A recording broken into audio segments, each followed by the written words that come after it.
Hey everyone, Meteorologist Aaron Tuttle back with you again. Storm up in northern Oklahoma. Got some mid-level rotation with us. The Weather Service issued a tornado warning with it. Nothing came out of it, the lower levels, but in the last few minutes, the hook echo has gotten better defined and is actually configured appropriately to actually produce potential tornadoes. So we'll go ahead and start to cover that now. It's up around the Red Rock area. This particular severe warned storm is in north central and northern Oklahoma. So if you see, the rest of the state is quiet. This is the only storm. It was the last one in that tail end of storms. It finally kind of got its act together a little bit around the Billings area. Probability of a tornado still in the low end, around 40%. When it first started, had that strong mid-level rotation, it was around 51, and it kind of lowered after that. And then in the last few frames, the hook echo got a little bit better there briefly as it was coming into Red Rock. Let's take a look here at this viewpoint. I'm able to see a little bit better here. Let me back it up. Yeah, so see the linear configuration, north-south in this particular shape. And then as you go through a few more frames, that bottom line kind of kicks out a little bit more there briefly, and then this last frame went back to north-south configuration. So it's having a tough time, and it may not ever really produce one, but it's right at the cusp of doing so. And even in the velocity data, it's not nearly as strong as it used to be. Let me look up a loft. Let's see, even aloft, it's not even what was there before. So we'll see what happens. I thought I'd just go ahead and cover it because it was kind of going over Red Rock, which is obviously another populated area. That way we don't have any situations where people aren't taking shelter. The tornado warning has been issued for at least a little while and will continue. Let's see, the wording on this one will go to about 10 o'clock. And this is for central K County, northeastern Noble County. Potential tornado is possible. Located around Red Rock area, moving to the east at 30. You got Red Rock, Marlin, Sooner Lake, and Ceres coming up over the next few minutes. Let's see here. So it's going to be paralleling Highway 15 out of Red Rock, running basically west to east. All right, so let's see. Let's take a look here at another radar view, see if we can't see anything a little bit different from this one. All right, and so this is from the western radar in northwest Oklahoma. Let me back this one up as well. See, there was the hook right about there, looked a little bit better, right there. And then it kind of lineared out again. Let me go upstairs. Let's do a little velocity look as well. So what we have is still an RFD configuration, outflow dominant. Nice inflow, though, to the storm. So it's a good strong mesocyclone. This is up around 4,000 feet. Let me go a little higher up. No gate to gate, nothing very strong. Let's see. It's not nearly what it was before. Matter of fact, I'm going to back this up so you can see how this thing started. So when it first got the warning, it was in this configuration right about here. There we go. First warning came out right about here, and I was like, there's not much there. If you had to go way upstairs, though, and this is where you found the couplet at the mid-levels of the atmosphere. This is up around 9,000, 8,000, 9,000 feet. So because of that, there's concern if you have a strong mid-level circulation center, it could work its way down to the surface in the form of a tornado. So even though at the surface we never did get any good rotation characteristics, it was at least significant in the mid-levels. So there was never a touchdown, is my point. I was sitting here watching this, and it weakened, and it stayed weakened. And like I said, the last few frames, the hook got a little better defined. So I thought, okay, we'll jump on here just in case. I know there's a nice wall cloud with it. There's a nice lowering. And at nighttime, it's hard to see anything anyways. And these storms up in northern Oklahoma had a lot of little tags hanging down underneath the bases, a lot of scud. And each of those scud, even during the day, looks suspicious. So at nighttime, it might be taken for tornadoes all the time, just because when you're trying to spot that stuff at night, you're going off lightning flashes. That's all you can do. So what we're going to do is just kind of watch this here for a little bit. This is around the Red Rock area. On the northeast side, currently is the best center part of the circulation, which is 3290 and also 350. So that's where the developing tornado would be located, according to the latest radar scan. Probability of tornadoes, though, is down to 36%. Like I said, it was in the lower 50s there for a brief scan or two. It's been trending downward ever since. So it's in the wrong direction if you're trying to produce a tornado. So we'll see what happens, though. Like I said, it's still got a pretty good inflow here and pretty good outflow. We'll see if it tightens up in this little area. That's northeast of Red Rock right now. Here's a look at the hook echo appendage back end coming in to here And there's your supercell configuration. Moving to the east. All right, so there we go. Back on here, east of Red Rock. So that's really where the bottom end of the hook is, which is separate from the mesocyclone. So nothing at low levels within that hook feature. So we'll sit here and look at some different radars.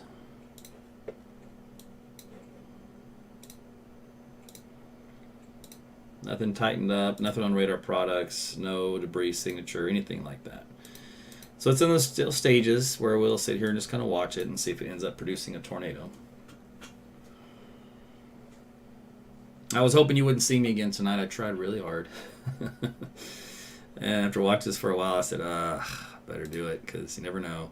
Still an environment that's favorable for that. Thank goodness, though, I showed you a picture of the sounding from Norman earlier this around the 6 o'clock hour when they launched it. Had a stout cap over central Oklahoma, and that's why those storms that try to move into our area just never materialized. They just kept fizzling. They were dying every time they'd come into our region. The cap was obviously a little weaker in northern Oklahoma, plus there's some obviously little weakness that it took advantage of in the atmosphere to be able to do that. These storms kind of hung on a little bit better. So we'll see what happens with this one. So basically, let's do a track and time of arrival on some of this stuff. Let's see. So we have Ralston coming in at about 10:30, so about 45 minutes. Let's see. We said movement was to the east at about 37 miles per hour. Could have some up to golf ball size hail, and otherwise radar indicated circulation. So be in your shelters if you live in Fairfax, Ralston, and Burbank. This is the supercell storm coming toward you. Ponca City, you're on the north end, so you're fine. You're not in the path at all. Red Rock is basically right on the western side of what was left of that lowering that rolled through the area. So that's coming up close to Highway 15. That splits and runs off of 177. Actually, the hail algorithm has jumped up to 3.25. I know the wording had inch and basically golf ball size, but the algorithms and the size of the hailstones appear to be much larger now, which would indicate increasing. So let's take a look at that so I can get a picture here aloft. It's a nice looking supercell, well structured. Let's see here. This one's up around 30 to 40,000 feet in the atmosphere. It's a pretty decent hail core with it. Let's see here. We strip this away a little bit, and we're down to 66 dBz. So it's probably not that 3 inches that the algorithm had suggested. Let's take a look at the rotation characteristics. And I've got no decent tubage, so to speak. In other words, there's nothing a thick column of rotation in the atmosphere on this guy. Let's see what it looks like height-wise. All right, height-wise, we're looking at about 55,000 feet. So this one's quite a bit taller than some of those other storms that were in northern Oklahoma.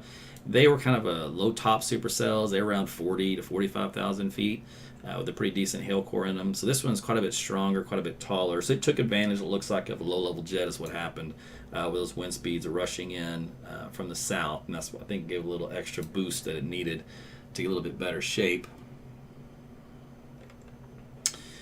Let's see here. Latest 49%, so it's ticked up a little bit on the algorithms.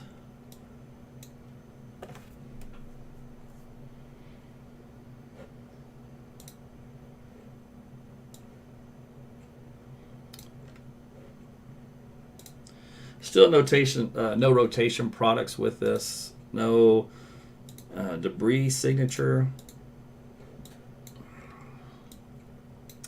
Let me show you what the wind speeds here in Oklahoma City, the metro, what's feeding into that storm.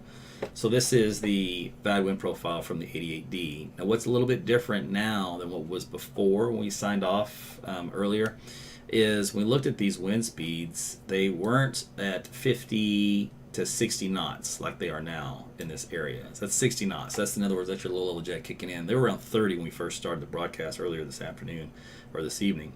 The other thing is that they've turned a little more from this direction. We have it's still a south-southeast wind coming in, but your directional shear has increased just a little bit. It's about 50 degrees of directional shear, whereas earlier this evening we only had 30.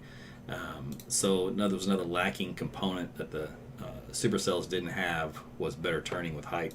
But it's improved a little bit with low-level jet kicking in, like we talked about. So this storm has a little bit better ingredients to work with, although it's still going into probably was going to be a capped atmosphere because the prior storm that moved in to the Tulsa area fell apart rather quickly. So if that's an indication, this may do the same. Let me do a little replay here to see if it's already gusted out.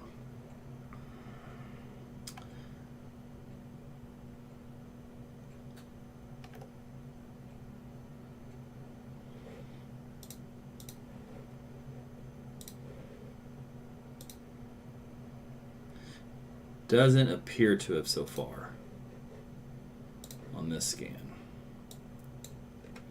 Probability of a tornado is at 49%. All right, let's switch over to the other radar again. This one has a little closer view of it. It's around 4,500 feet altitude. So you have a little better structure that is represented on the hook. Still outflow dominant though on the winds, inflow back in here. Let me go upstairs and see a loft. No, nothing like what we had when this thing was first issued. We'll just hang with it for a little bit.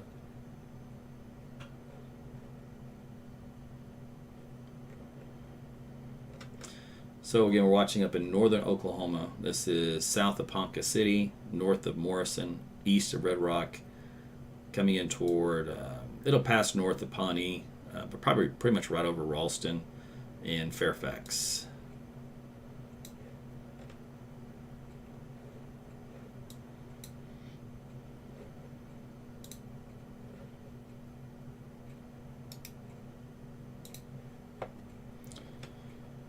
So in this particular case, we kind of have two weak circulations.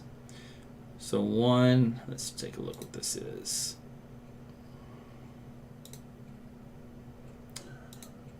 A new one may be forming here on the outside of the hook that'll rotate back in, and the old one back in this vicinity. These numbers here are very, very weak. I mean, we're talking 25 to 30 miles per hour.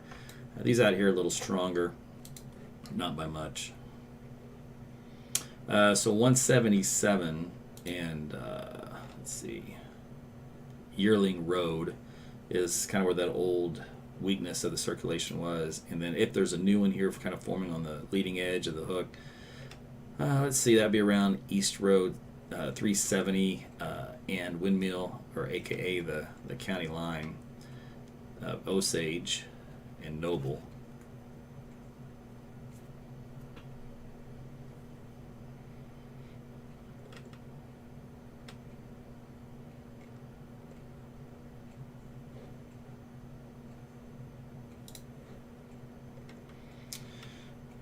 So it's still pretty decently organized.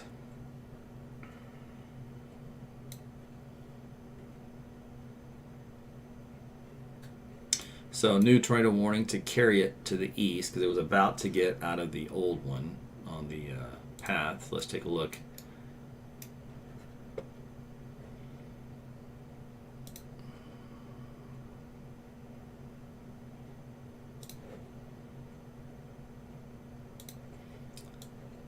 Let's see here. So we've got a tornado warning for west central Osage County and northwestern Pawnee County until 10:30. Storm capable of producing a tornado located 4 miles north of Sooner Lake, moving east at 45. We got Fairfax and Ralston in the path. Tennis ball size hail is now included. The last one was golf balls. This one's tennis balls. Because of that 3-inch marker that we saw on the radar.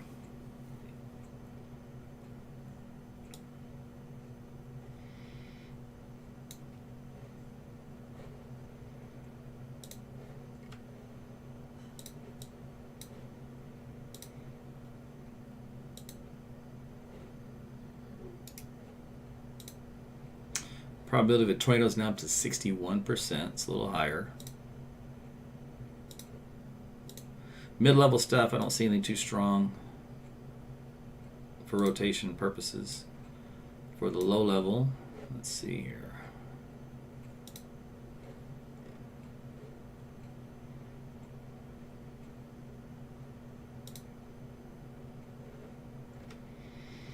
So this was 3350 and Zigzag Road. There's a little weak eddy there. This one here on the north end is crossing over the river, Arkansas River, kind of falling apart, but still there. And then what do we got back here? Some anticyclonic circulation center here east of Maryland, or Marland. Let's see, Badlands Road and 177.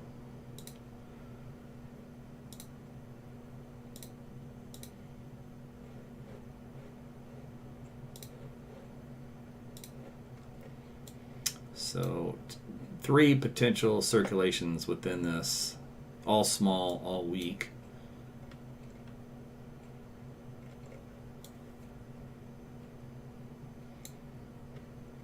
So again, this is a tornado-warned storm up in northern Oklahoma, passing between Noble County to Osage County and kind of touching Pawnee County.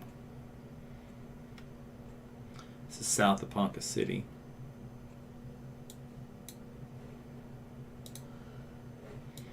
So hook echo still apparent. Again, I prefer for tornado genesis for this thing to wrap up more strongly before it comes in as configuration. It's still a little ill-defined.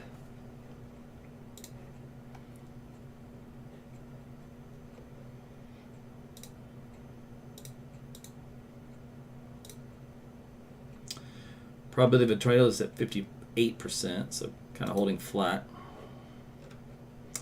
Those little weak circulations have gotten even weaker, more diffuse.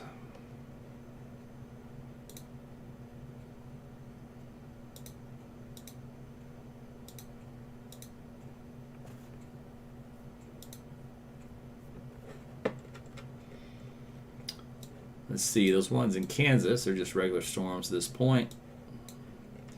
And by the way, that one, when I signed off in southern Oklahoma, that warning dropped off and that storm fizzled shortly after. New storms that were kind of anchored in this area continue to slowly move east. Looks like this one has got a new tornado warning triggered with it. I'll take a look at that one. Let's see which radar. Let's start another one.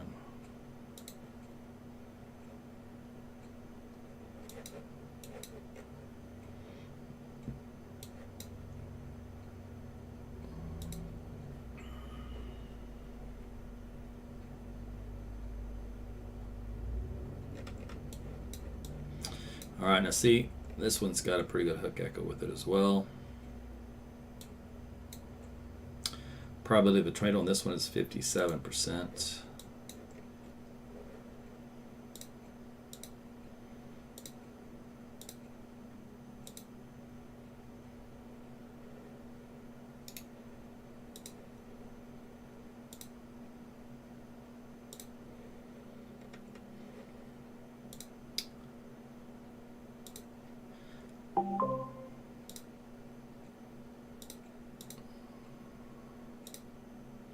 This has got a little side lobe contamination from the radar, but from best I can tell here on the indices, let's see, Farnham Market Road 1749, and that's about it. There's none of these roads are even named. Schoolhouse Road, there we go, between that and Schoolhouse Road. And Greenwood Lane. So that little tornado is that location. That's moving eventually toward Valley View and Gainesville area in North Texas. All right, so keep an eye on that one. And go back up here into northern Oklahoma. See how this one looks.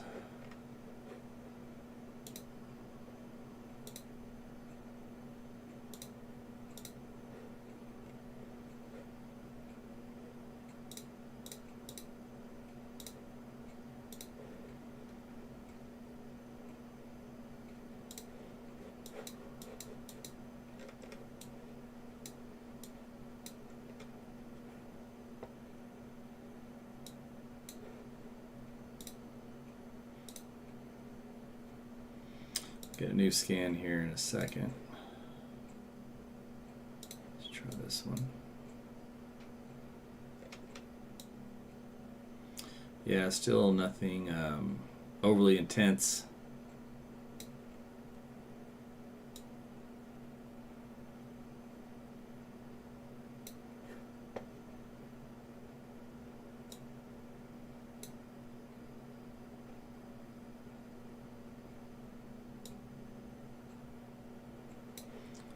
Let's go check that out.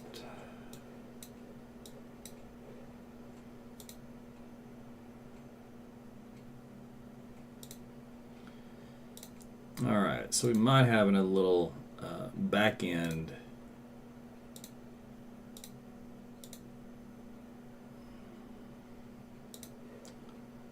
over here east of McCord. There's nothing above though.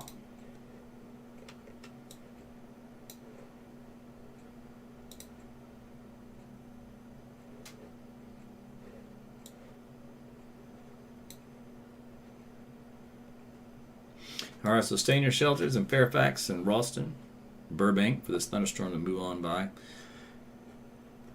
Currently from Ralston, it's about 12 miles to your west. It's moving pretty much due east, so that should take it right overhead here soon.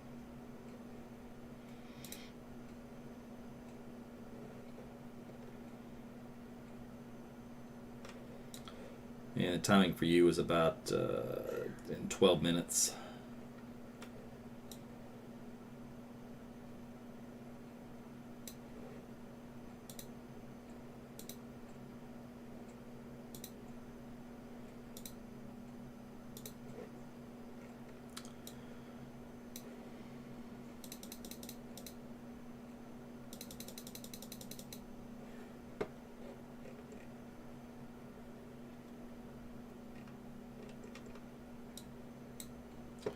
So we'll see what happens with this supercell storm. If the hook echo can get just a little bit better defined and get a tornado production out of it.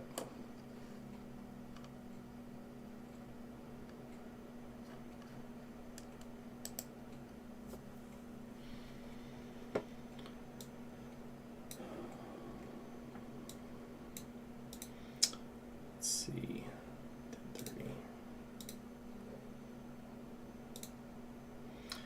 They picked up the speed moving east at 47.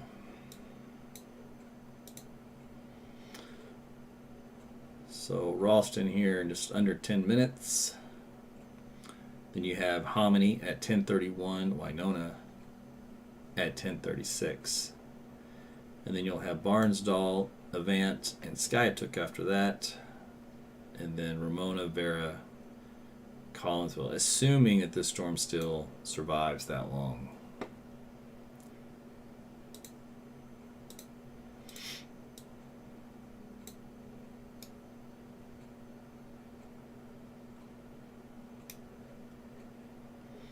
Coming up on State Highway 18, that runs north out of Pawnee. Again, this storm is north of you in Pawnee. Skidee, it'll probably pass north of you as well. And same thing for Blackburn. It would have to turn more of a hard right for that, which means it had to be fully tornadic versus just a radar indicated rotation. Let's see. The probability of a tornado has stayed around the 50 percentage point range. Let's see.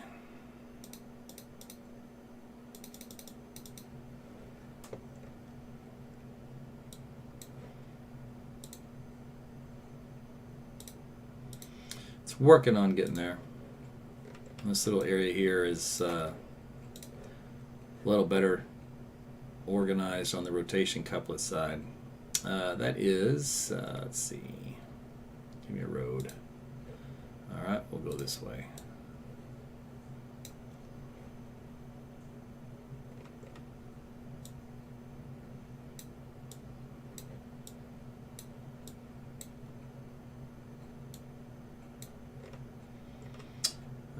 Let's see, 4309 and 6202.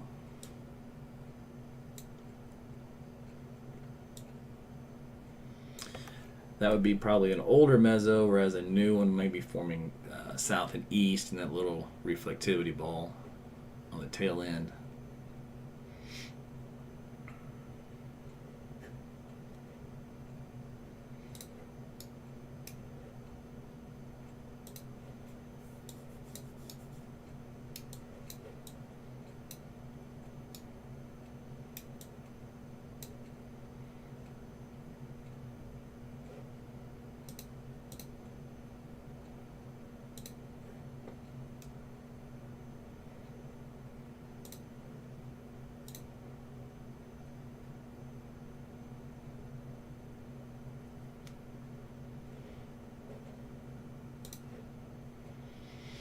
Inbound wind 74 for that mezzo.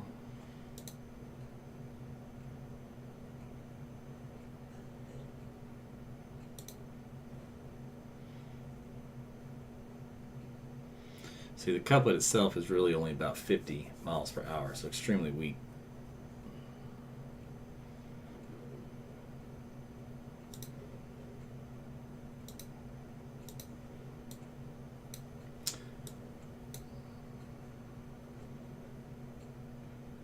Still holding at 55% probability.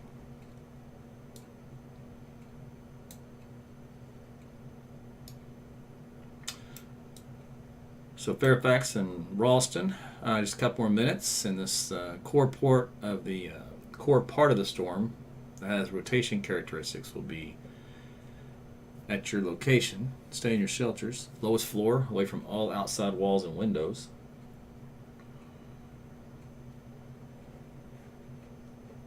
Centermost part of your dwelling. Bathtub, closet, stairwell.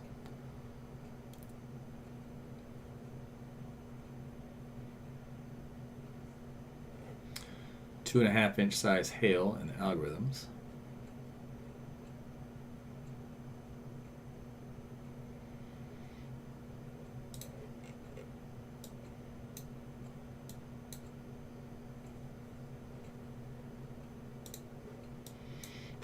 It's starting to get messy.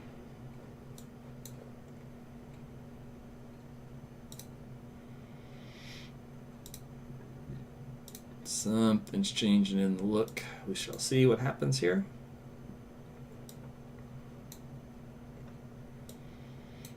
This may be the death of it here soon.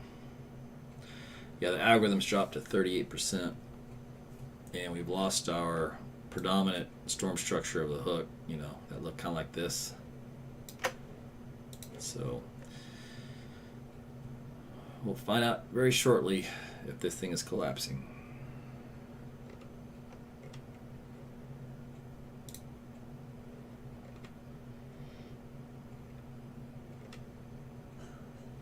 So again, nothing's been sighted. There's been no confirmation. This is all radar indicator rotation.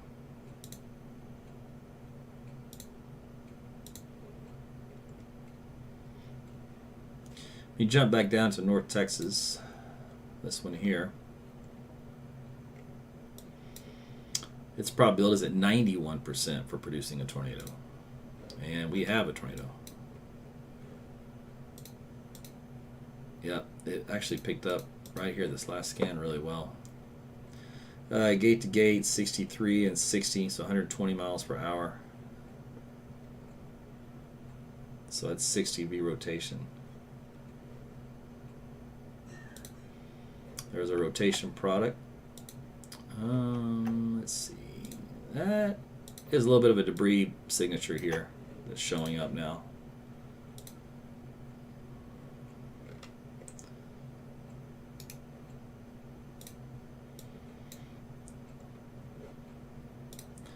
So we have a tornado on the ground, at least in this particular spot. This is in Texas. This is just across the border.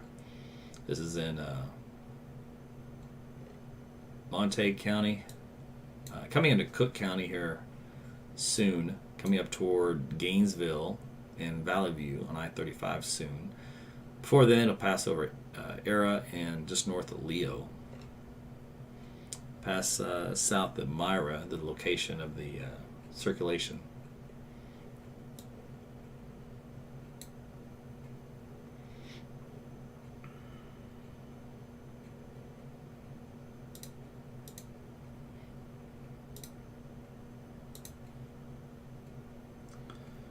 So that's the difference between a tornadic storm with a good signature that you see here versus the non-tornadic storm that we're tracking up in northern Oklahoma up to this point.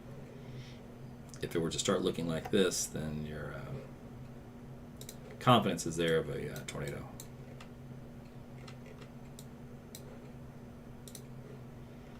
So also you have your nice hook, your kidney bean shape. Let's go back up to northern Oklahoma again real quick. All right.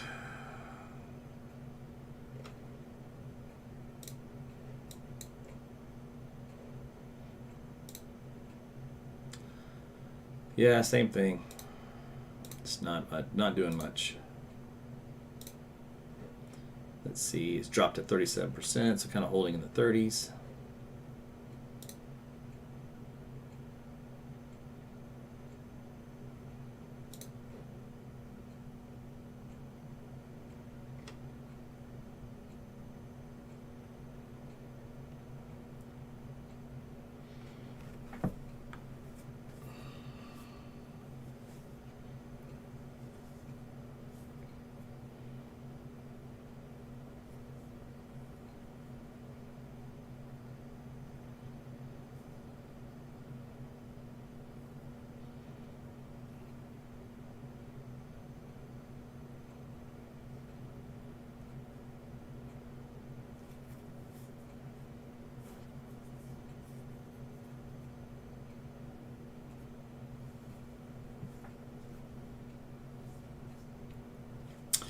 All right, so basically just kind of waiting to see here if this storm produces a tornado. It's been tornado warned for about the last 30 minutes. Hasn't had a touchdown that we know of. No confirmation. Spotter's been in the area.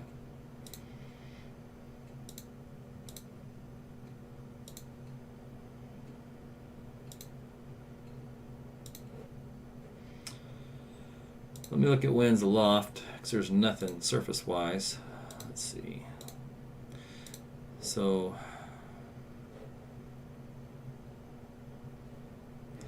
there at one point, there was at least a little something.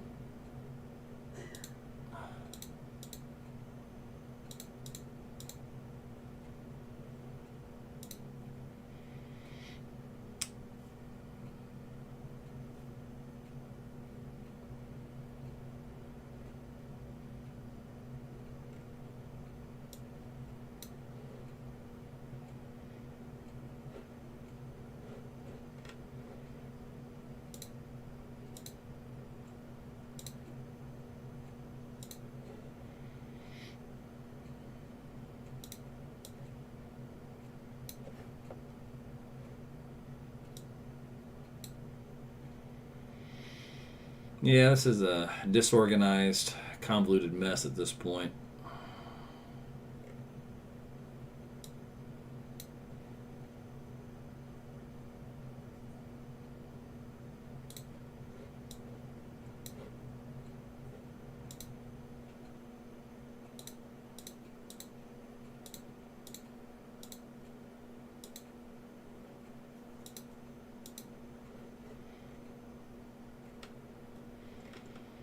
So if something doesn't happen soon, then this thing is not going to be able to produce. It may have to go through a whole recycling phase, and it's getting at the same area where the other one fell apart. So I'm assuming there's environmentally there's a stronger inversion east of this thing that's running into.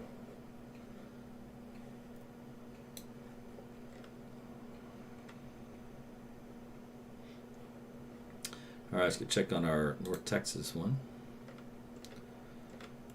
So this tornado is still there.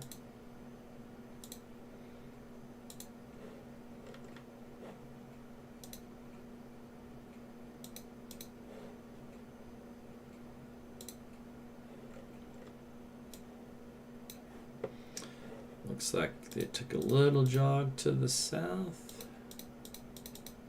Maybe. Still moving basically due east. So it should pass over Era.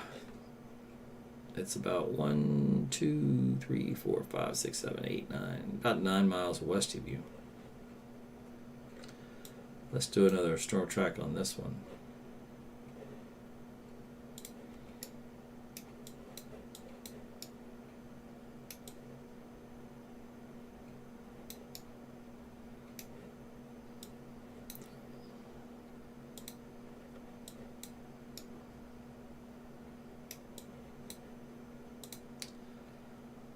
Alright, so it's got Valley View about 1037.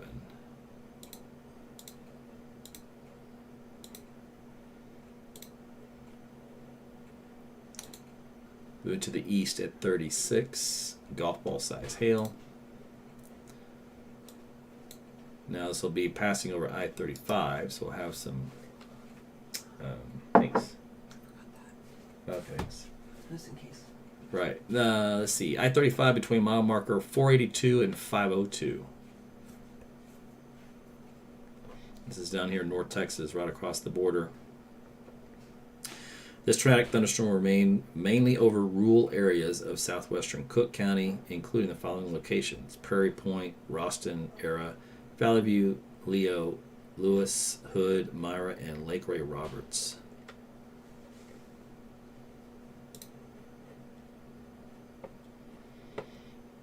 All right, let's check the northern one again. Garbage.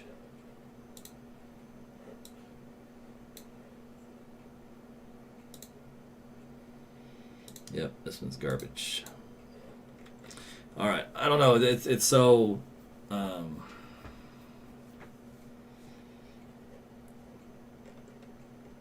It's just a complex of mess. It's not going to be traumatic for a while, if it ever gets back to one.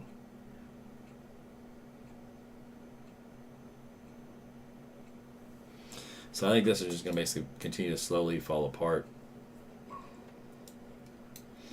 So another tornado warning that didn't pan out, which is good. Let's keep it that way. No touchdowns. All right, let's go back to southern Oklahoma and North Texas. So this guy, he's going to stay, I think, just south of the Red River.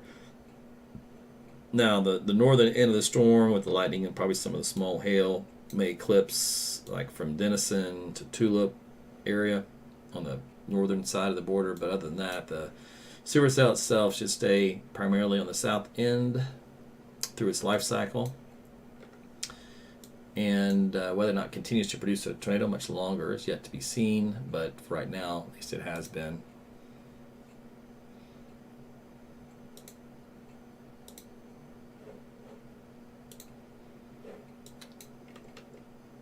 We had a debris signature earlier that has since lifted.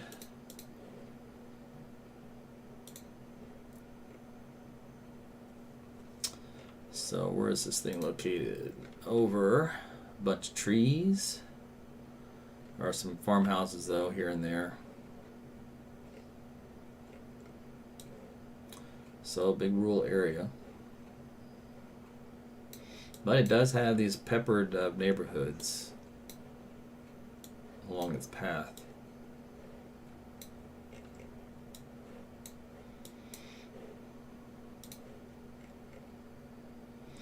Let's see, last location, County Road 347 and Farm Market Road 922.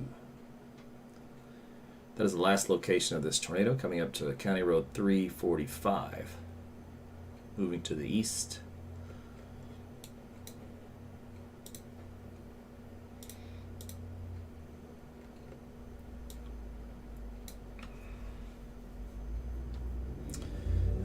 Tornado on the ground to my west. Confirm power flashes.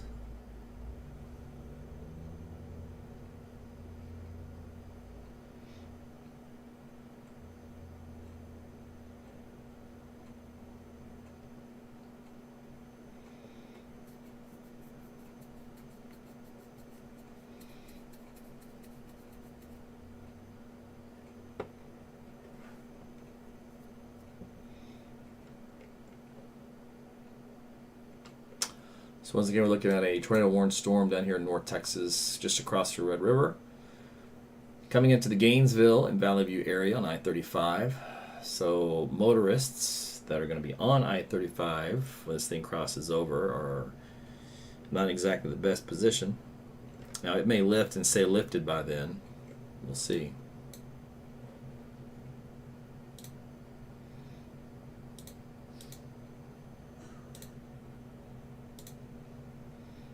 Has gotten a little weaker on radar in the last couple of frames. Tornado probability is still quite high though, 89%. Let's go check out our garbage storm in northern Oklahoma.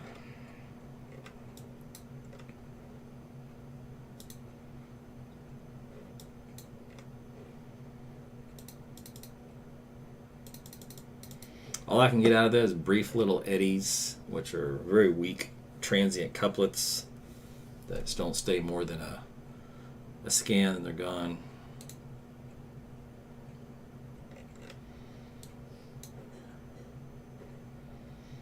It's 7,300 feet elevation.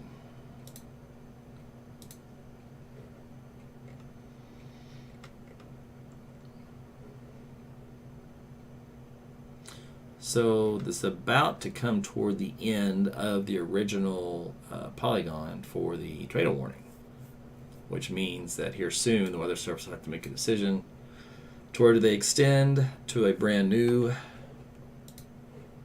tornado warning, you know, that covers out in this area, or do they let it expire and or replace it with a severe thunderstorm warning. We'll find out here shortly.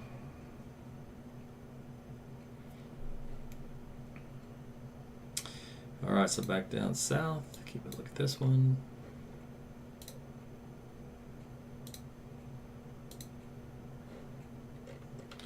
Rotational couplet still here. It's right over County Road 362 and 330. And Farm Market Road 992.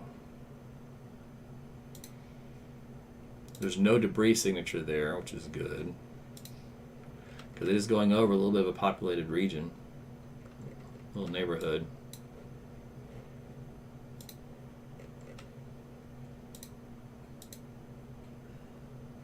So that's on the northwest side of Leo, so stay in your shelters. Era, you're the next in line, so be in your shelters. It's on Highway 51 coming up, and Farm Market Road 922 over here in North Texas.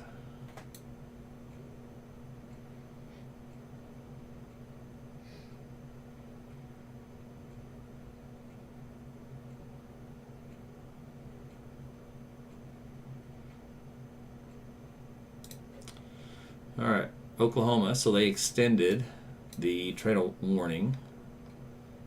So this new one came out.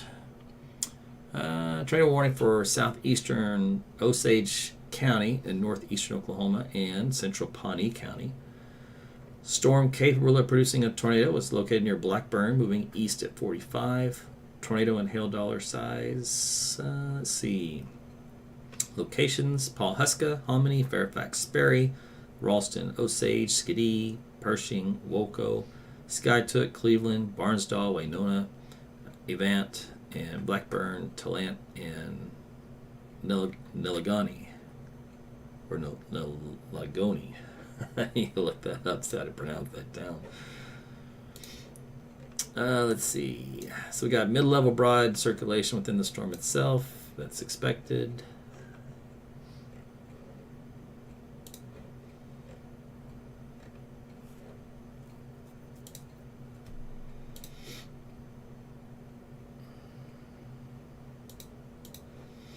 Still nothing. Probably the tornado's down to 17%. No good hook echo. It's just a little storm with some mid-level rotation at this point. All right, let's go back down south. See how this one's doing.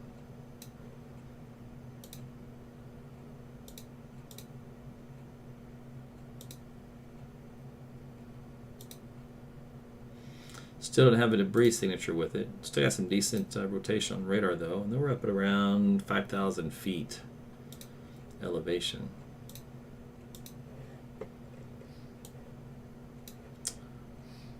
Let's check this one.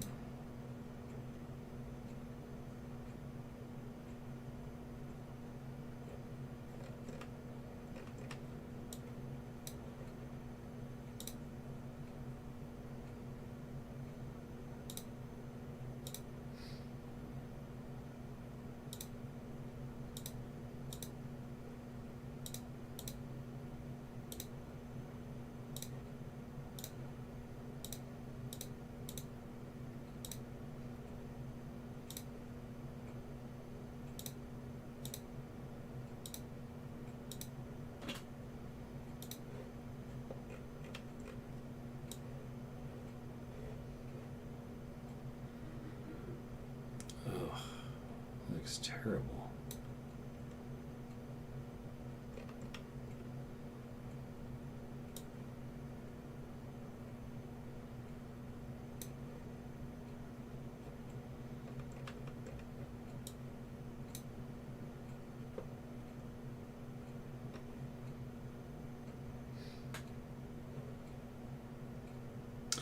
This one here, probably the tornado's still staying up around 90, it's 93%.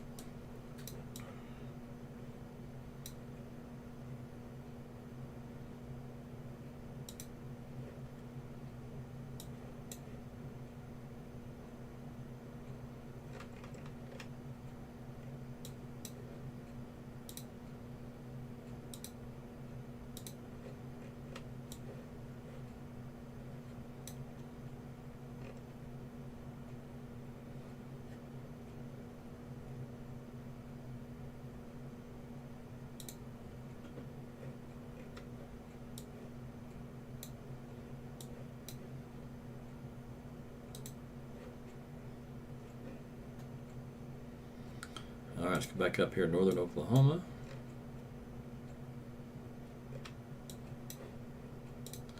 No change to this one.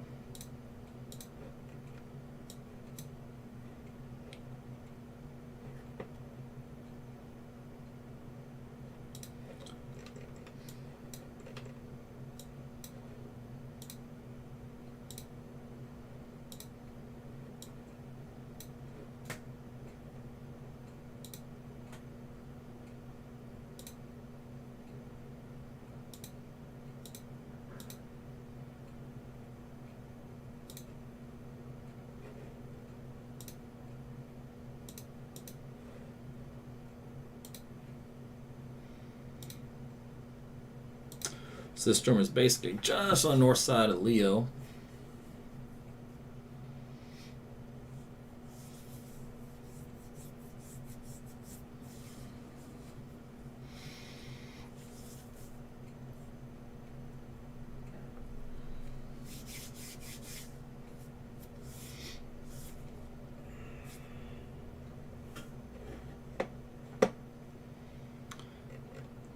All right, how's that?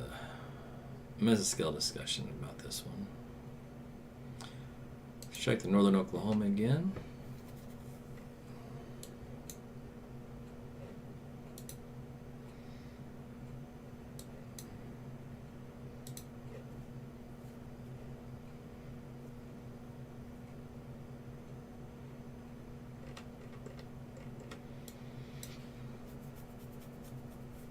Okay.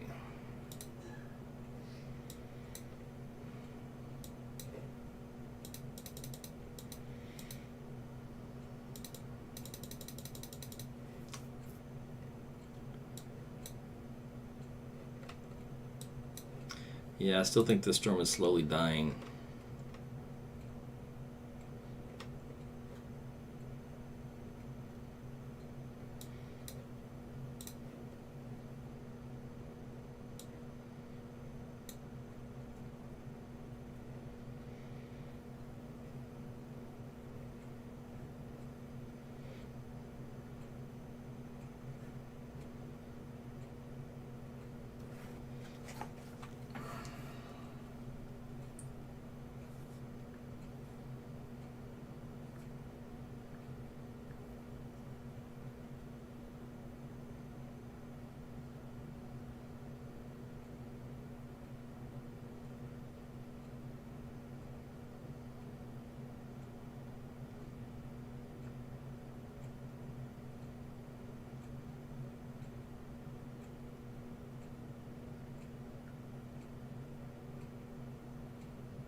So they were talking about being a strong tornado at the one down on the Texas border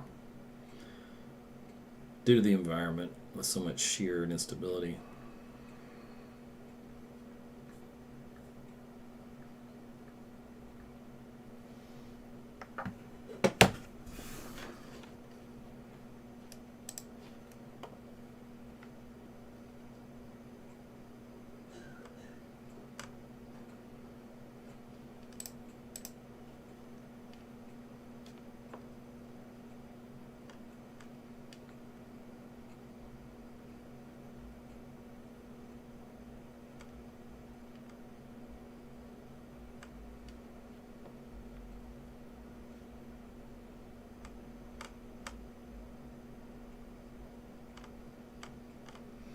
So they did have at least a funnel cloud at one point, at least appeared to be at nighttime, near Fairfax.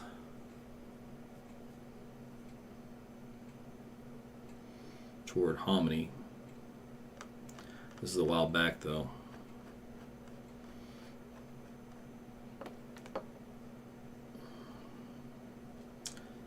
And they did have a funnel cloud east of Ralston a while back. That was it.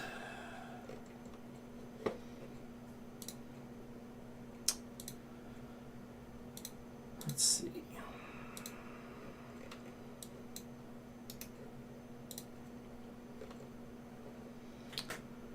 So on this storm, again, nothing has been tornadic on it up to this point. It's had kind of an outflow RFD dominant position to it for a while.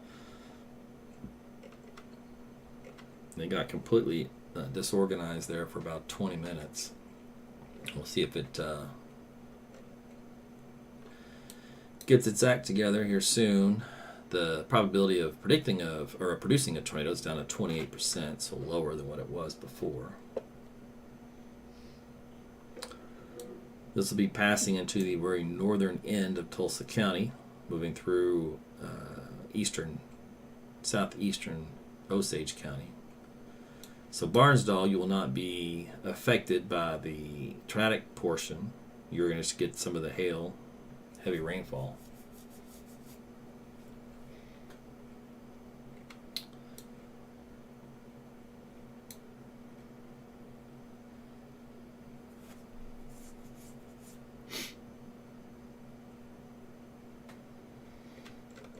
So we're just going to see if this thing is going to intensify any.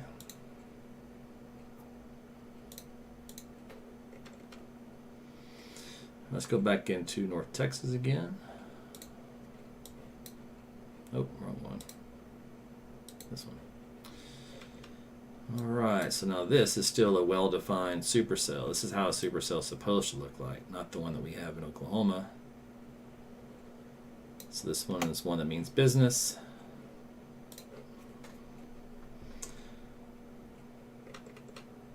So it went over Leo last we left it, and now passing on the south end of Era.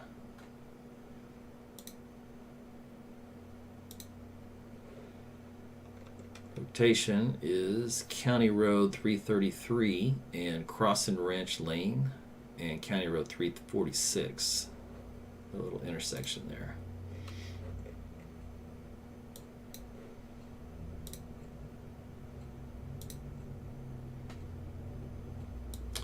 Okay, new scan.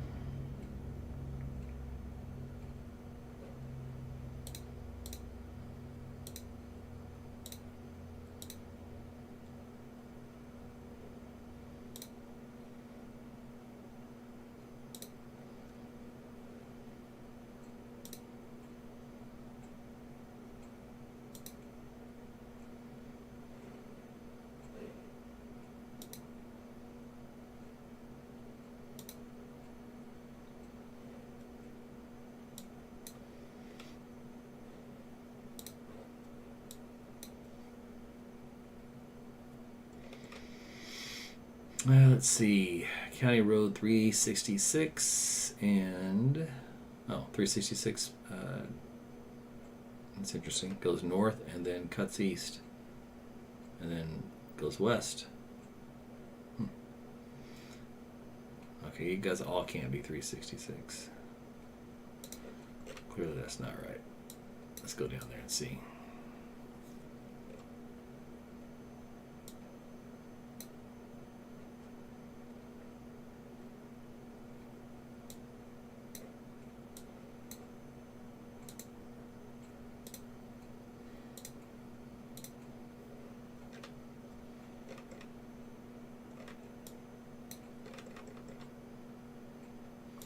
Flying Ranch Airport. So there's 321. There's three. Oh, it was a 366. Somebody just decided to run out of numbers and just call it 366 no matter which way you drove on it. North, south, west, east. Never seen that before. Oh, goodness. All right. Anyway, that's past 51 and coming up on 35 here soon. I believe this is some new wording. Yeah, Weather Service from Fort Worth continues tornado warning for northern Denton County, southeastern Cook County, southwestern Grayson County until 11:15.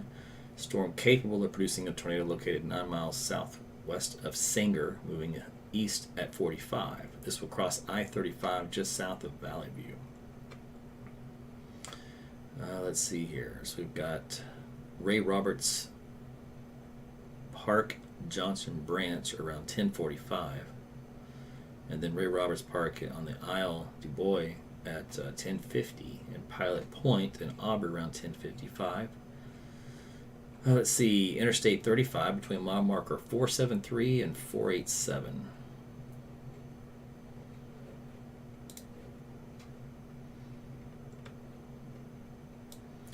Now, honestly, this one has collapsed quite a bit compared to what it was.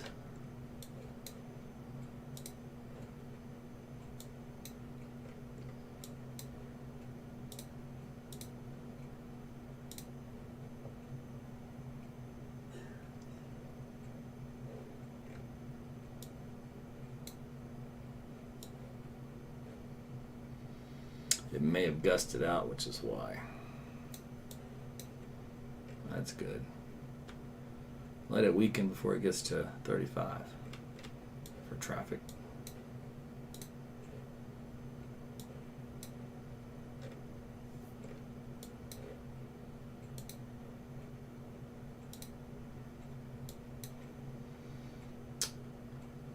Okay. The probability of a tornado actually dropped to 84%. It's the lowest I've seen.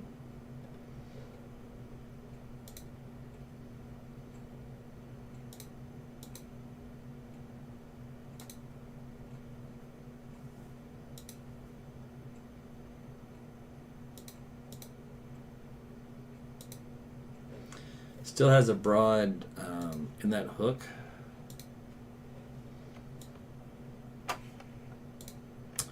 It has a broad area of a little bit of a debris signature, though.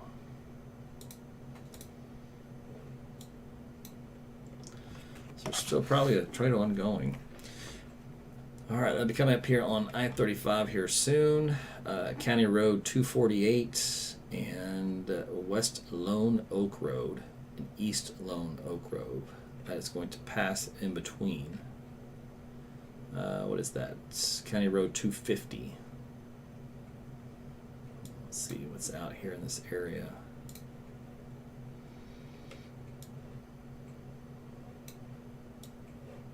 A few businesses.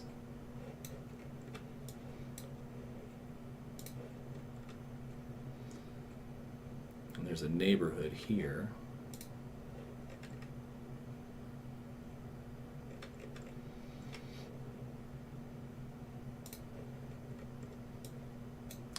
Again, this is in North Texas along the Red River.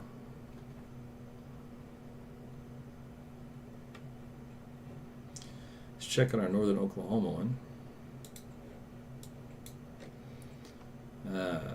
It's falling apart.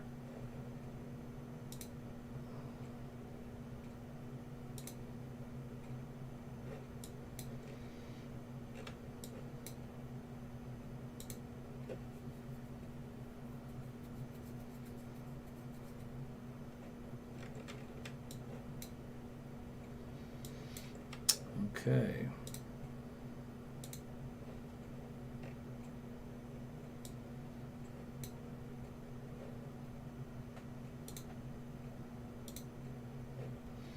Yeah, it's all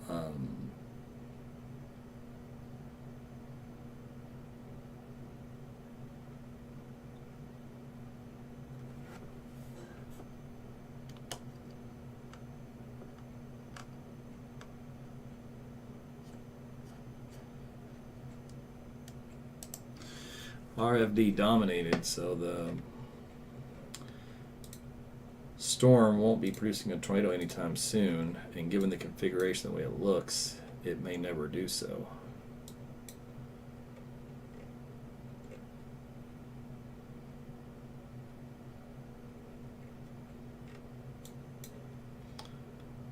Alright, let's check on the northern Texas one.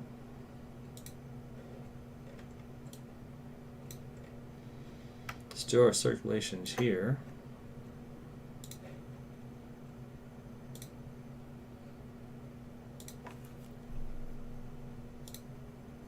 And we still have a little bit of a debris ball showing up.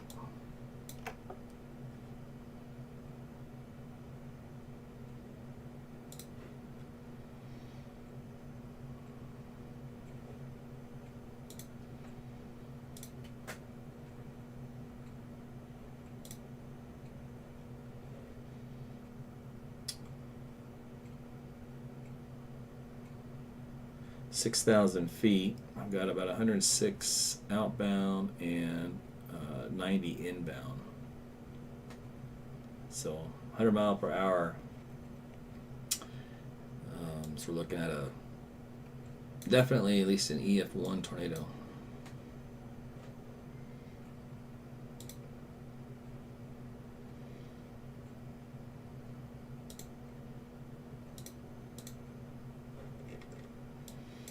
Alright, it's about to cross over I-35.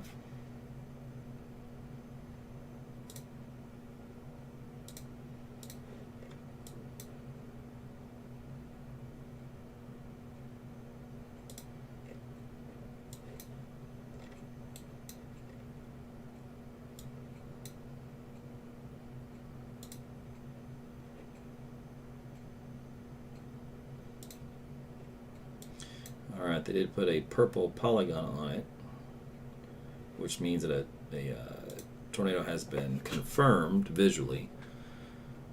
A confirmed tornado is located near Valley View, moving east at 40. Weather spotters confirmed tornado. Let's see here.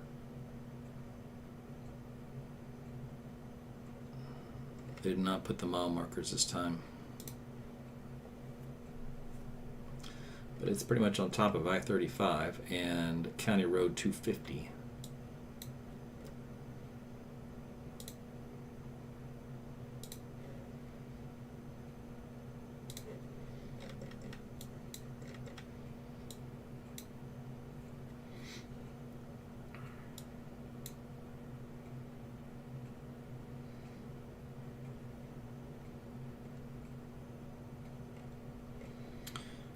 Now this hook has changed its configuration as well.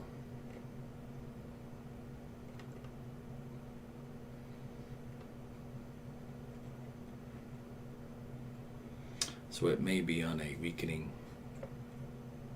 phase.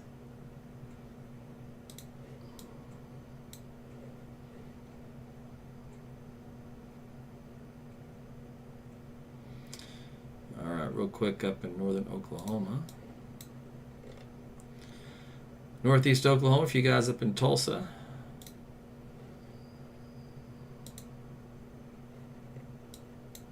Nothing there. It's RFD, so straight line winds with this on the tail end of it.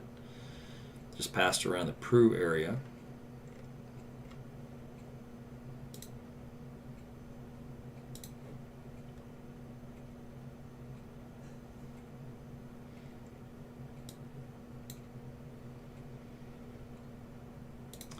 All right, so that storm's dying for you guys up there in the Tulsa area.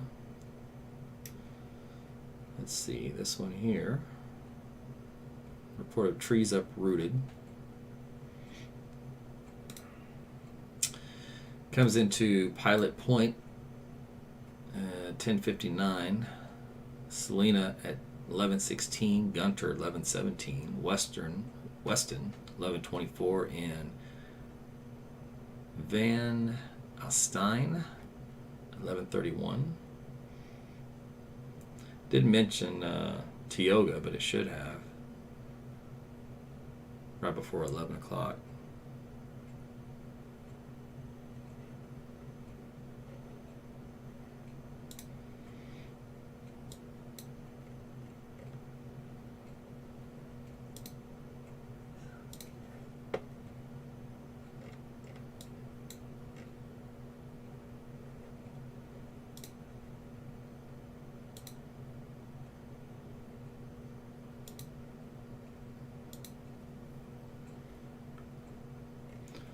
So again, we're on I-35 and East Lone Oak Road. Between there and 250, County Road 250. That's where that tornado is located. Just south of Valley View.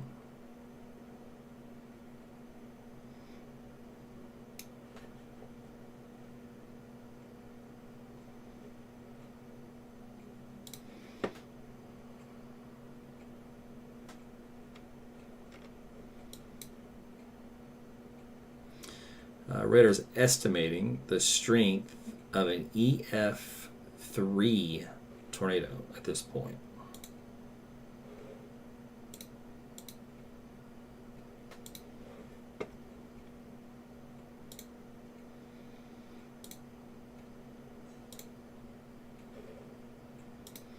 Now, I have not seen a large enough debris signature that would usually correlate with that. There's still signatures here, it's just not fully dark blue. Normally you get a big nice circular area of just dark blue for widespread debris. It's possible there wasn't much to hit in that area. Let's see. There's a lot of open farmland, but there's some businesses here that did go over, or at least clipped them.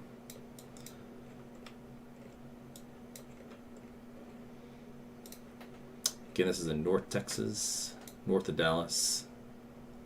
Just south of the Red River, near Valley View. A EF2 is now the estimated strength coming in toward Pilot Point within the next 20 minutes. Let's see, I think the time on this was around...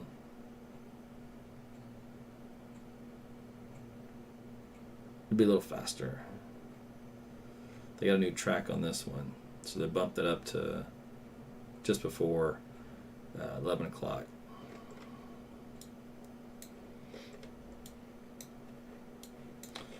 See what this looks like aloft.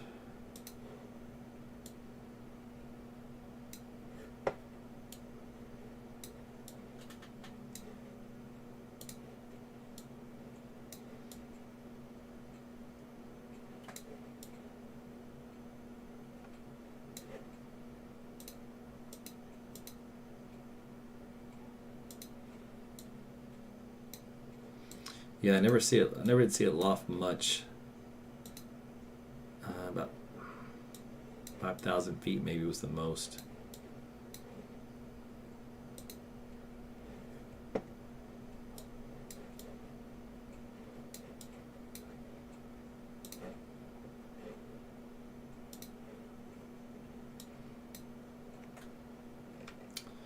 All right, so let's go back and check on our Tulsa storm.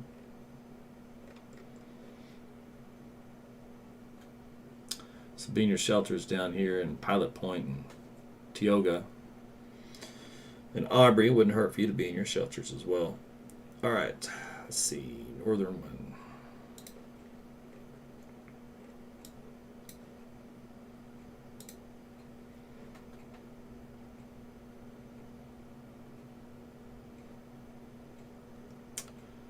This is a little storm that just keeps on keeping on. All right, so it looks like it finally did something to get its hook back in shape.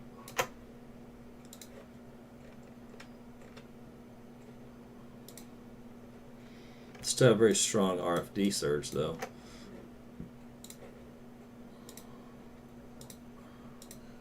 So these winds down here in blue are up around 90 miles per hour at 2,400 feet off the ground. So you're definitely looking at least 75 miles per hour ground level. And this is over a non-populated area. But coming towards Sperry and Turley.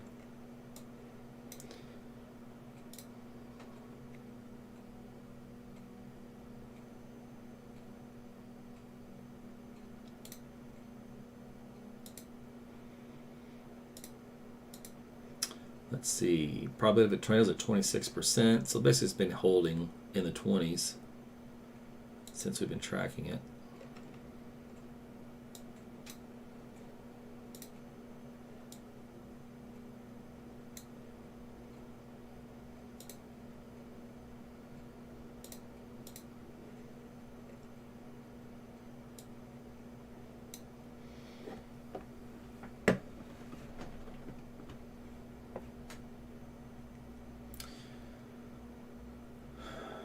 So there was supposedly a funnel cloud reported east of Hominy. Now, east of Hominy is way east. It would be where this hook echo is. So I can buy that. I wouldn't buy something over here. There's nothing over here.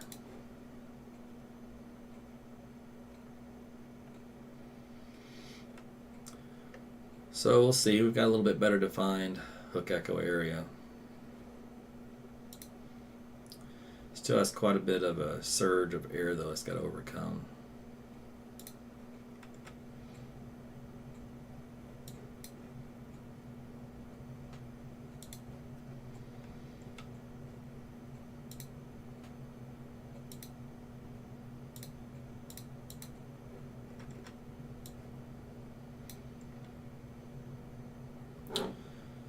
So wait a few more minutes to see what happens. This is the outline here in reflectivity of the RFD that came out.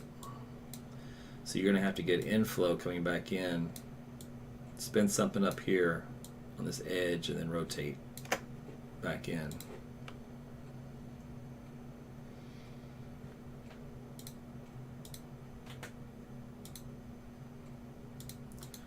So again, it has not produced a tornado since its start of warnings over an hour ago. And it's had a brief wall clouds and apparently occasional funnel or two, but nothing that has touched down or done any damage.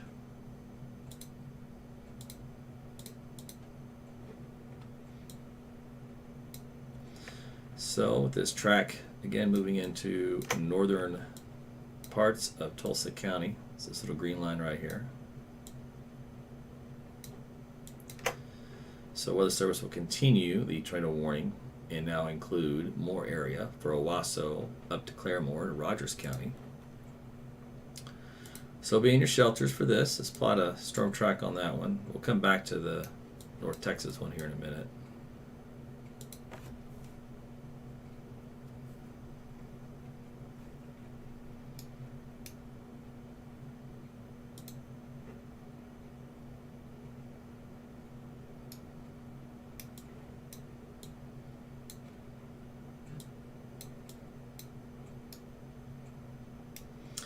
Also has some pretty good hail markers. Still, golf ball one has 3.5 though. That's some serious hail. Time of arrival, Sperry coming in here in says 11:04, so about 10 minutes. We got Owasso 11:16, Catoosa 11:26, Claremore 11:34.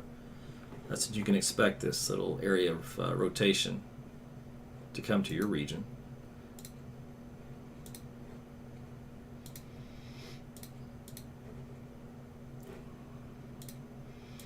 the wording. Let's see, we're on the warning. Tornado warning for southwestern Rogers County, southeastern Osage, southern Washington, northwestern Wagner, and northeastern Tulsa counties. Storm capable, let's see, with a strong low-level rotation that could produce a tornado at any time, was located 8 miles northeast of Walnut Creek State Park, moving east at 40 miles per hour. Tennis ball size hail is also possible. We're looking at Tulsa, Owasso, Catoosa, Verdigris, Oologah, Walnut Creek State Park, Tulsa International, Claremore, Skiatook, Collinsville, Sperry, Vera, and Turley. This also includes Interstate 44 between mile marker 229 and 248.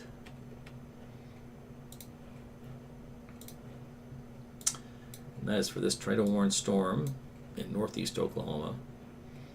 Probability of a tornado has finally gotten out of the 20s, is now at 33%.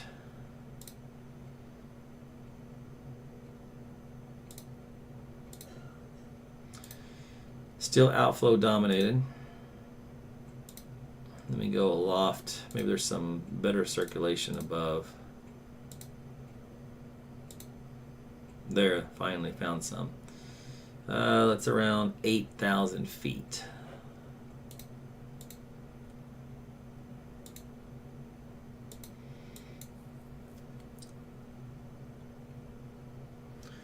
So they have sounded the tornado sirens at the Keystone Dam.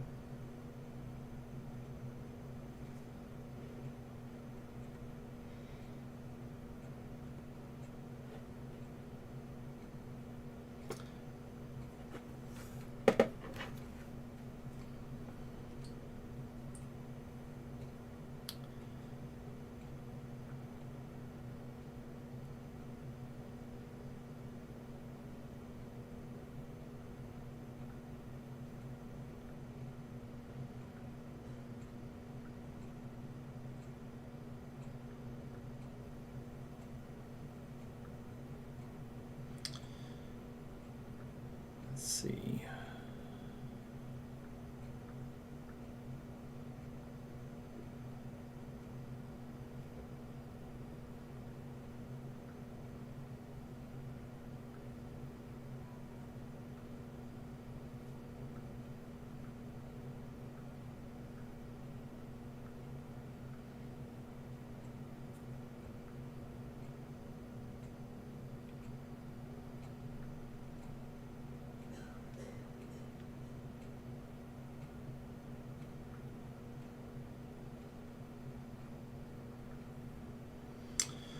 All right, Storm Prediction Center continues with a threat of 2-inch size hail, strong gusts, and perhaps a tornado.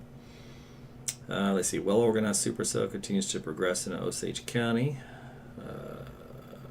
70 knots of bulk shear, 400 meters per square per second. And storm relative felicity. Strong buoyancy exists immediately downstream of storm, but some decrease in the buoyancy is possible further east into far northeast Oklahoma, where preceding storms have resulted in a corridor of warmer and drier low mid-level temperatures. Additionally, recent radar trends suggest the storm may be becoming a bit more outflow dominant. Even so, some additional reorganization is possible. The storm is expected to remain intense, capable of producing very large hail, strong gusts, and perhaps a tornado. All right, that was from the Storm Prediction Center watching this area here. Coming into Sperry. Again, it's pretty outflow dominant, as that discussion even mentioned, and it has not regained its inflow on radar.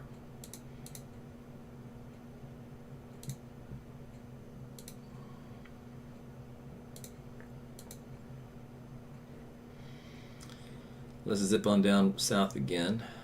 See how this guy's doing. In North Texas, a lot of hail for Tioga. Pilot Point, this area of circulation is just west of you now. Still estimating strength of an EF1 tornado. Let's see.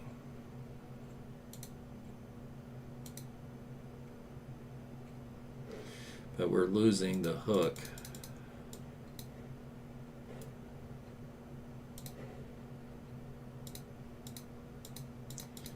And I've lost a lot of the debris signature that was there. So it's diminished quite rapidly once it got east of 35.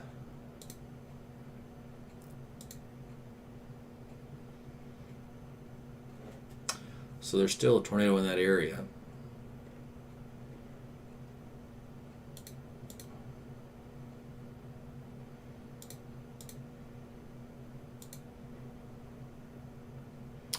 And probably a little satellite tornado too. So the main tornado's in this region here. Little satellite one down here. And so locations on both of these. Fairview Circle. And then up here, East Lone Oak Road and PW 4153.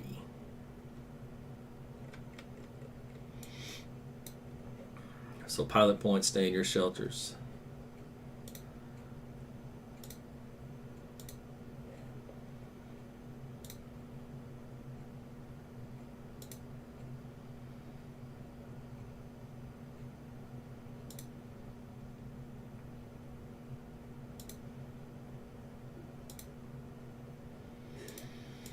Alright, so now that the storm has kind of changed configurations, it may end up dying and losing its tornado completely in this area. We'll see. Probability is still holding at 90%. Alright, let's go check Tulsa again. Okay. Probability at 30. Still outflow dominant. Little wind here, about 70 miles per hour, coming into the southwest side of Sperry.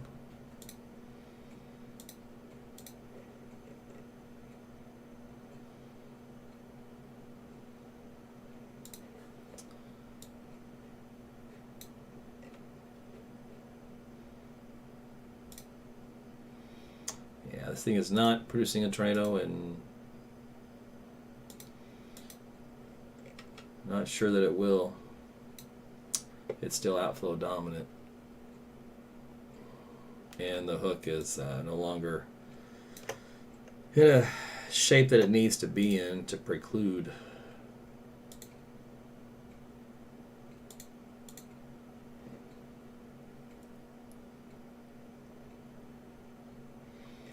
Alright, so this is a tornado warned storm that will probably not verify. Period. And all of its warnings that have been on it. It's been outflow dominant most of its cycle, so it can't produce a tornado while that's occurring. And every time it tries to get better organized, it falls apart again. So it's not having much luck. It's a good thunderstorm though. Wind and hail, usual stuff.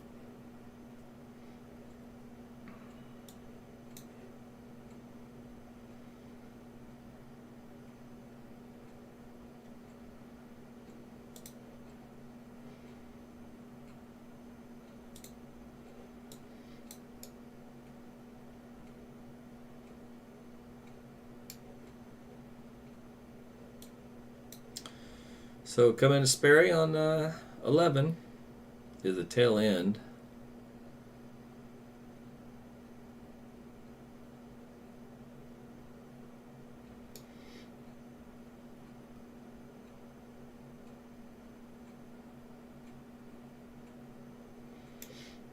Let's see, this is a new track update, I believe.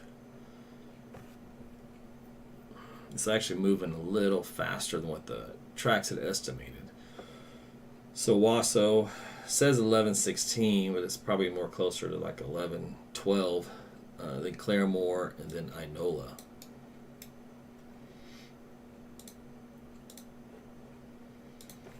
Let's see, movement east at 40.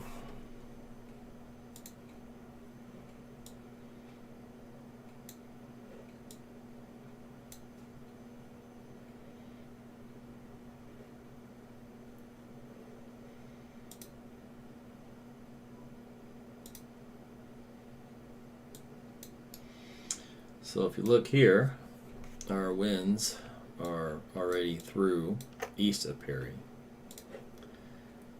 And these wind speeds are up around 70, they're 78, 77. So a pretty good pocket of wind here.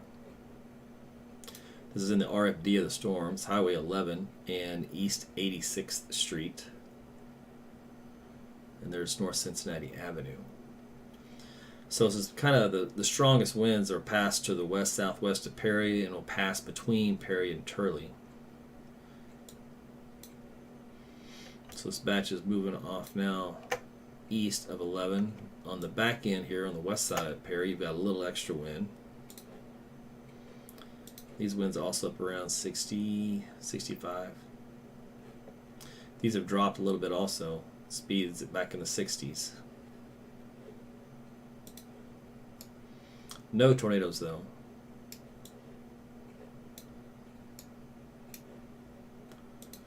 So you guys in Tulsa County, it's just a standard supercell thunderstorm, but not organized right to produce a tornado in the short term.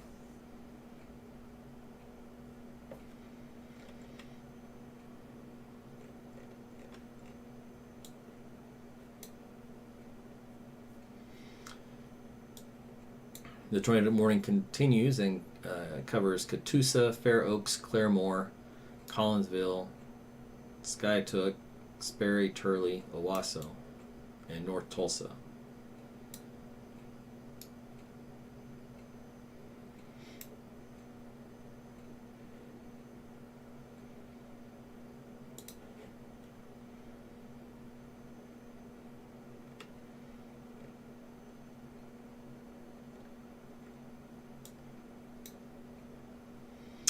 Probability of a tornado is at 34%.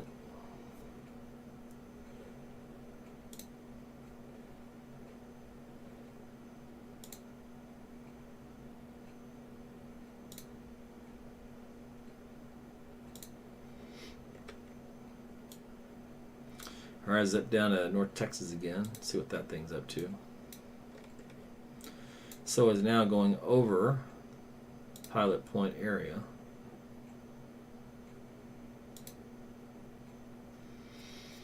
And on the scan from a few minutes ago, it still had a good strong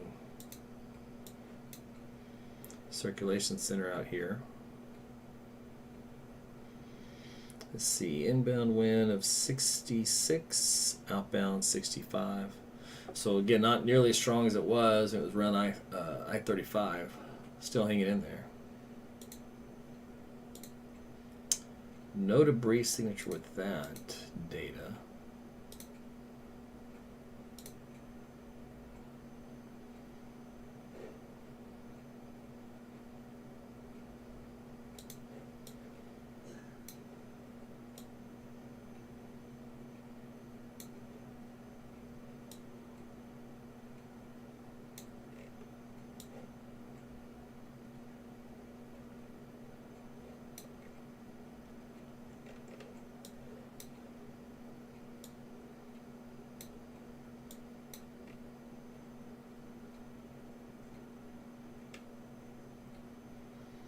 So again, in Pilot Point being your shelters from this tornado. Lowest floor away from all the outside walls and windows, coming on the west side of town. We're at the end of Farm Road at 1192, where it splits off to the north.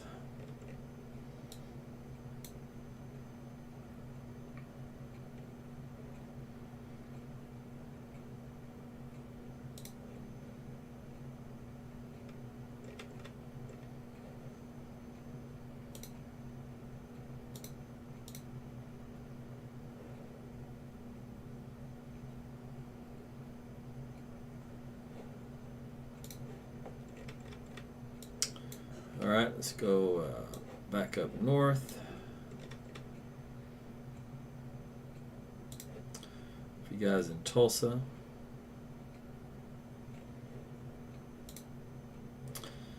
Still RFD surge coming through the northern parts of the county, Tulsa County, the city. Wind speeds here in these little blue areas up around 50 to 60 miles per hour, so not even that strong. No tornadoes, no sign of any tornadoes. The supercell is not really in a good configuration to produce tornadoes right now. So if it's going to do it, it's going to take some more time.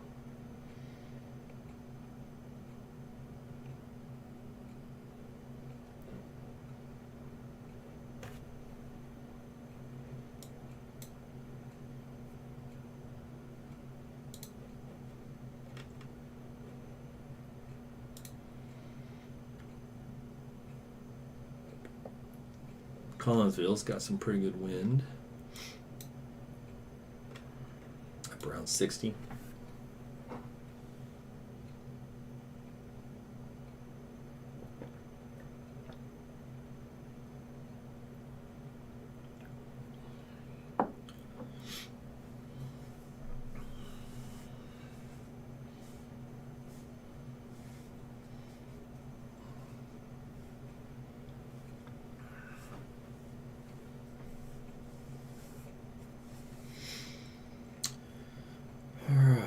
Quite a difference in the atmosphere between North Texas and North Oklahoma. In one, it's producing a tornado no problem, and the other one, it just can't quite get it done. Fine by me. Probability of tornadoes actually gone up to 39% now that it's moving in closer to the Owasso area.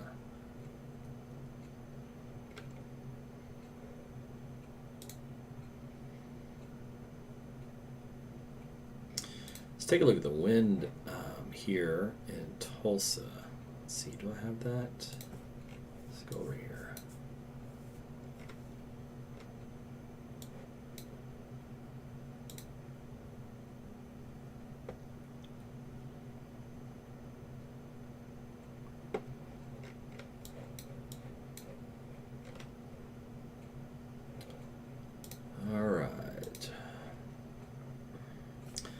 So you guys in Tulsa are now getting a little bit of that low-level jet as your wind speeds have kicked up to around 50 knots or higher.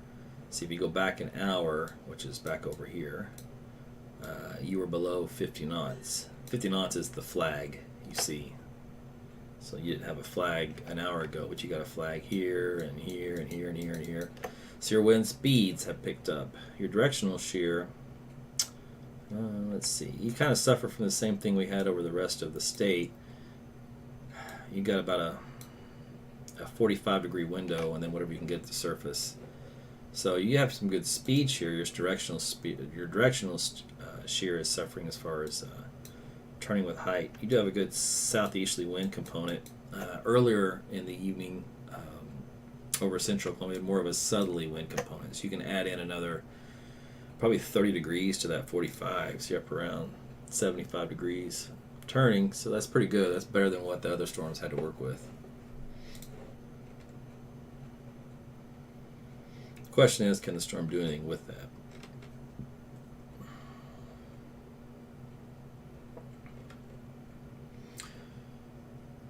So as far as location goes, again, there's no tornado on here. We're just kind of tracking where one may be developing. This little triangle here indicates where one may be doing so. Let's see here. That last known location is North Mingo Road and East Road, 106th Street North. That intersection is where the wall cloud would be from this particular storm, trying to get its act together. All right, let's go back here to my other view.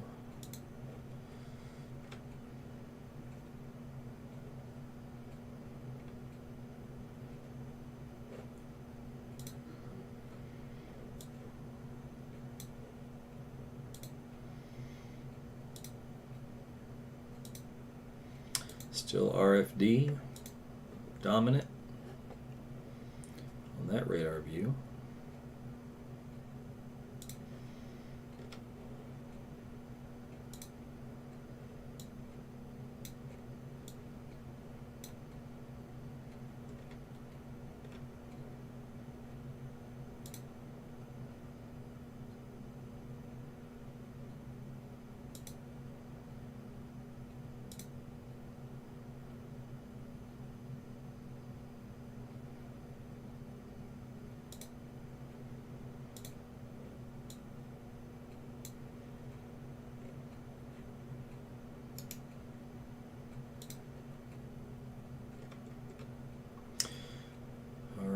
so East Road, 96th Street North, and Garnett Road and /169 is where that wall cloud would be, but it's just having a tough time.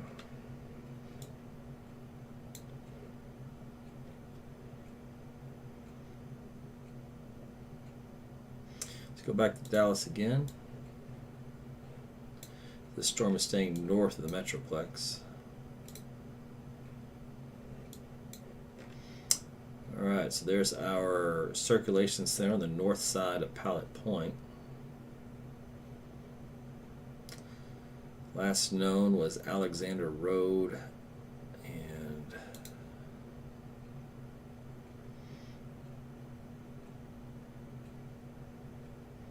well, that's what I got. That's about 2 miles north of Pilot Point.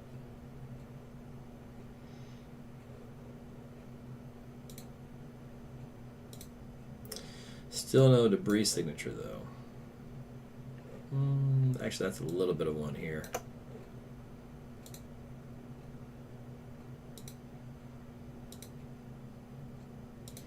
Yep.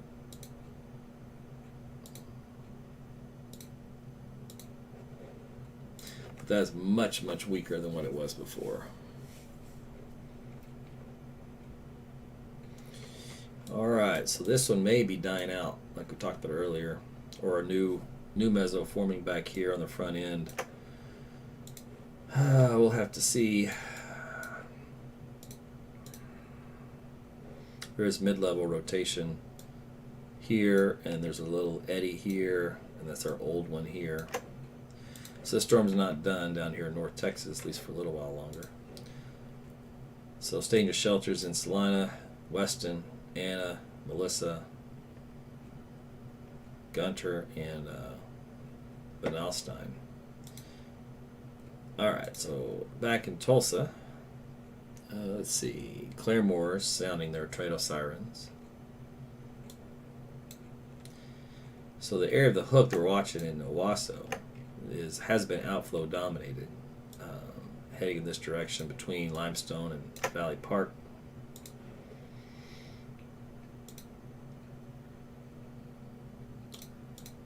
There's no rotation with it.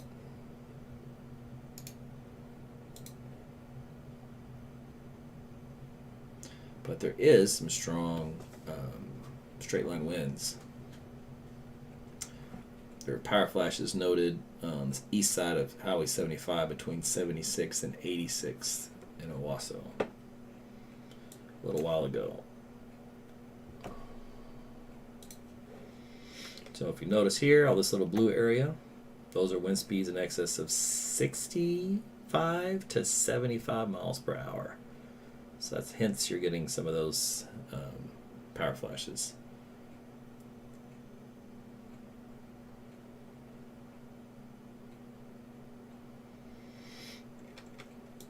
So it's not tornado induced, it's just RFD induced. The probability of a tornado has gone up to 43%, so it was holding in the 20s forever, so it's changed now.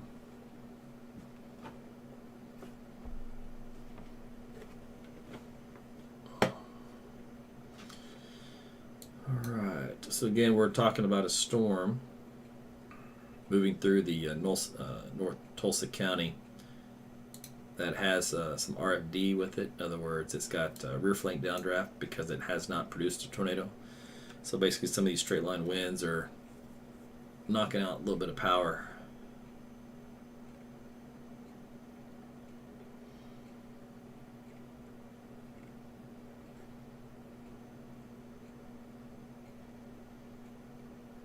'86 North and Memorial, some power flashes. North 120th East Avenue, transformer, one up. So you guys are getting some wind over here. Let's see, Western Limestone, what's that, North 168th to 20, back out here to South 4050, East 106th Street North. All of these are wind speeds up around 70 to 75 miles per hour. So you'll definitely get some power outages in that case.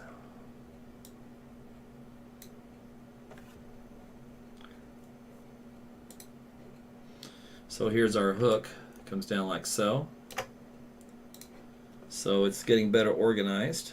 And this is in the area of the power flash. Just know that RFD is wrapping back in. So maybe there'll be a return couplet on this side that can wrap up into a tornado. You can see how it's kind of coming back around like this. So that changed quite rapidly here in the last 5 minutes.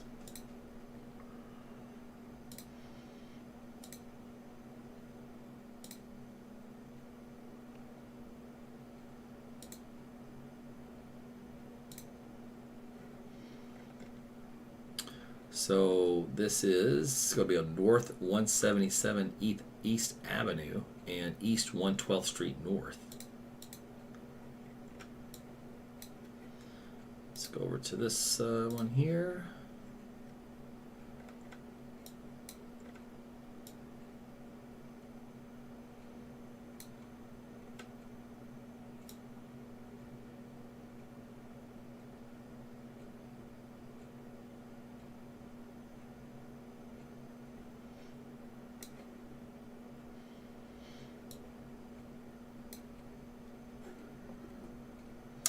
So we might be getting a developing tornado here in a minute or two. This is around the Limestone Valley Park area. This will be coming into the Claremore, Kiowa area here soon. It's been RFD dominated for a long time, so basically just a little bit of a wind event on the south end where the hook is. But the hook has finally changed its configuration to where it looks like it's trying to produce a tornado again,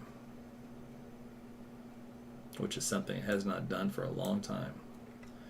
Yeah, so we've got ourselves, this is where the developing tornado is located. So we're now at the intersection of North 209th East Avenue and East 106th Street North. So that is your tornado that's developed.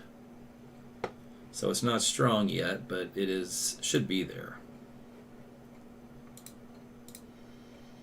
Let's do an updated track on this.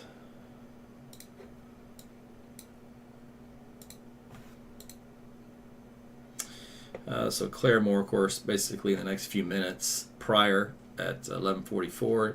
Shoto also. Then we have Locust Grove 11:55. Salina 11:55 also. Spavinaw 12:02. That's for this tracking this hook echo part of the thunderstorm, which is producing the tornado vortex signature, which is that new indicator here for a developing tornado. This little pocket of wind that we see right here is now up around 95 miles per hour. It wasn't like that a minute ago, close to 100. And this is on the intersection of East 106th Street and 480 North, or South 480 rather. Just off of 20. So from Claremore, that's 1, 2, 3, 4, 5 miles west of you.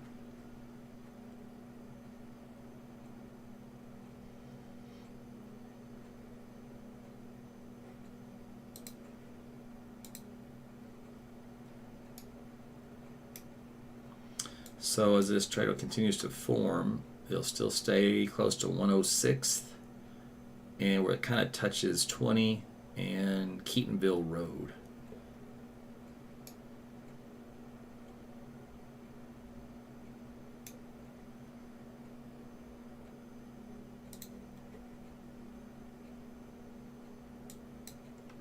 So there's our little TVS indicator. Valley Park. All right, this is right of that place I just mentioned. So South Road 4100, and there's 20, and East 106, where all those come together. Storm is moving east from there. So to come up on South Road 410, just south of 20, and north of East Road 500. So there's East Remington Avenue, Winchester Avenue, Southwestern Avenue, The tornado will be working its way toward your area. You're all in the hook echo.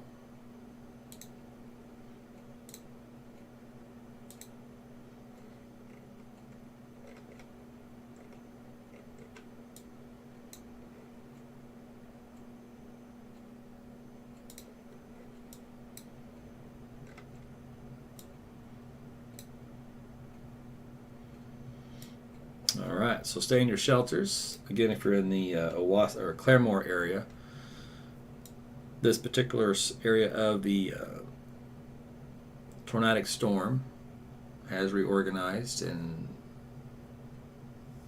is at that stage of trying to produce a tornado.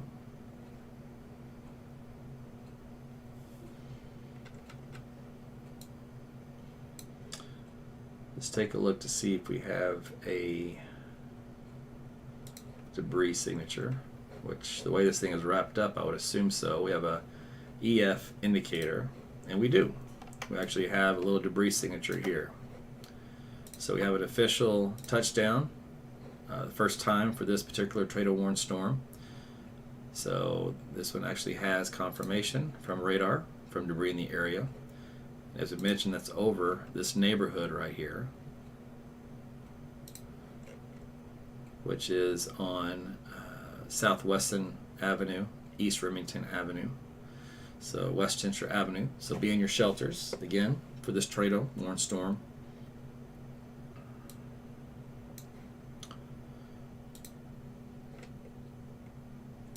Lowest floor, away from all outside walls and windows. Those are on the north end of Tulsa, coming into the Claremore area. Moving almost due east, just a slight drift to the south. Next intersection where this is going is Lone Elm Road. That's about a half a mile south of 20. And then South Road 4130 is the next one, also about a half mile south of 20. And then after that, we'll be in South Claremore.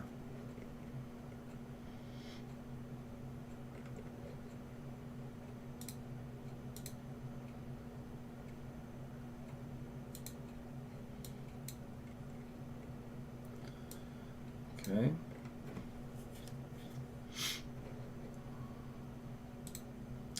Still producing debris. Still looking at a low end of the strength of a tornado. Has a good product indicator though for a tornado. It is going over somewhat non-densely populated areas at times, and other times it does hit some neighborhoods. So everybody needs to be in your shelters. This is in northeast Oklahoma, just northeast of Tulsa. It moved through Tulsa County, just like a little bit of a wind maker, then developed a hook echo just as it got out of the county. So it is now producing a tornado for the first time in the last 5 minutes or so, as it now comes into the Claremore area. You guys need to be in your shelters. It has had a history of producing debris here for the last few radar scans. Location of this, last known, like we mentioned earlier, would be South Road 4130, about a half mile south of 20. And a new scan is going to take it probably, you find intersection here, kind of a no man's land in this spot. So 66 and looking for a cross street.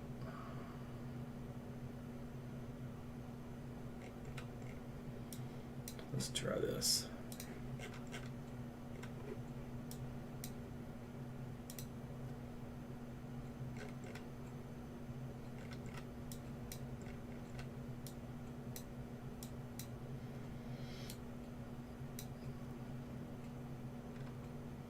Okay, that's better. So Will Rogers Inn, Lynn Riggs Road, Grace Bible Baptist Church. So those are some of the areas where this tornado path is going to cross over here on this next scan. Still sticking very close to Highway 20, also known as Holly Road. This is moving into Claremore. You guys need to be in your shelters, lowest floor, away from all outside walls and windows.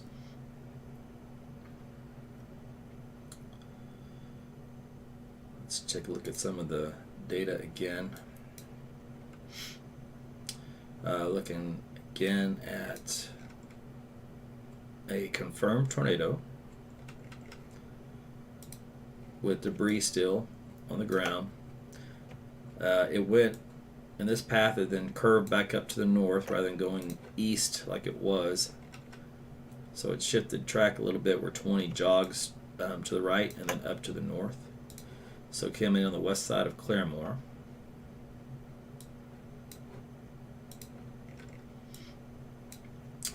Alright, so now it's going through pretty close to downtown, and now coming out on the east side of Claremore.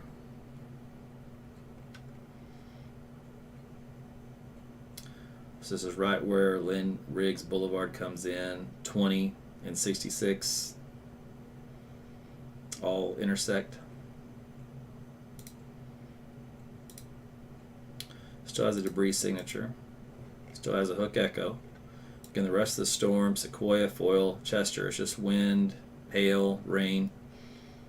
The only thing tornadic is this spot down here, right over Claremore itself. Has been doing some damage.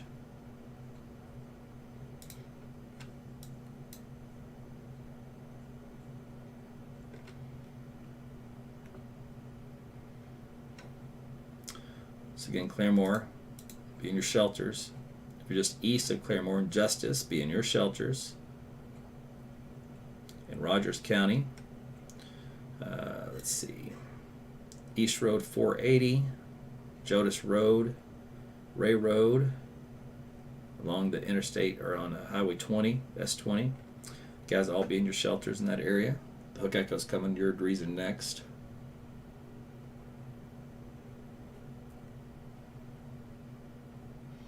Keatonville Hill on Highway 20 did report some damage. Alright, looks like this hook is kind of on the northeast side now of Claremore in Rogers County.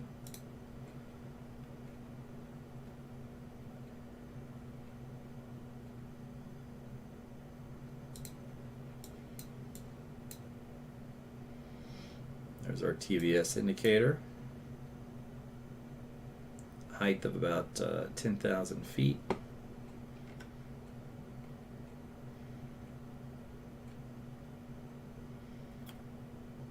So we know we've had at least an EF1 tornado. May have approached EF2.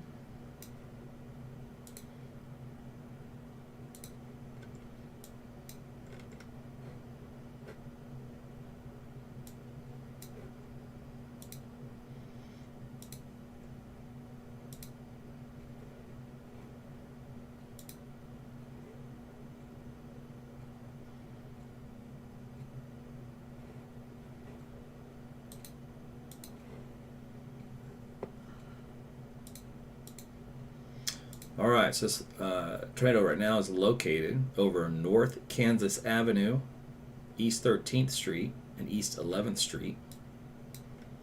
So this basically just kind of went north like so.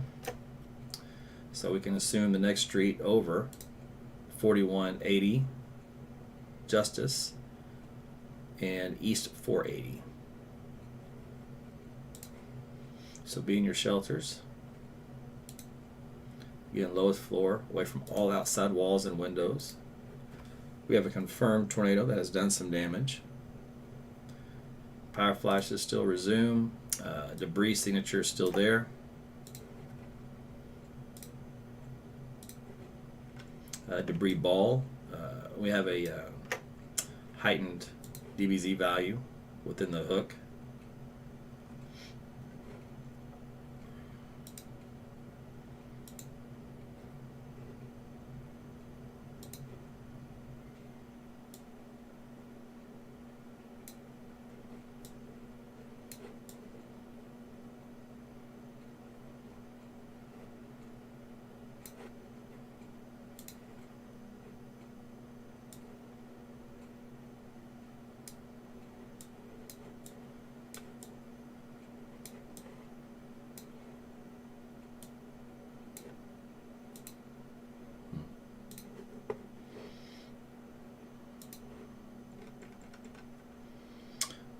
Alright, so south 4170.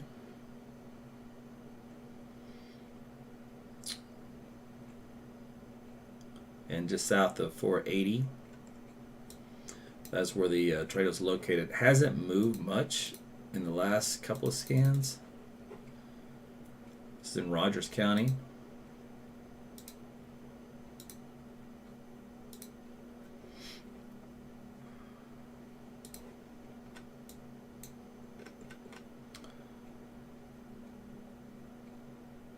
East Road 480 and Justice Road. It may be weakening here on this last scan. It's a little bit.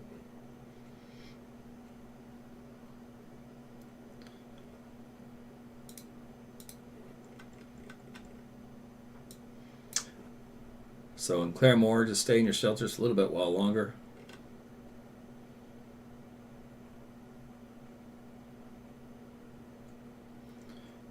Christmas Lane and Highway 20 had some damage.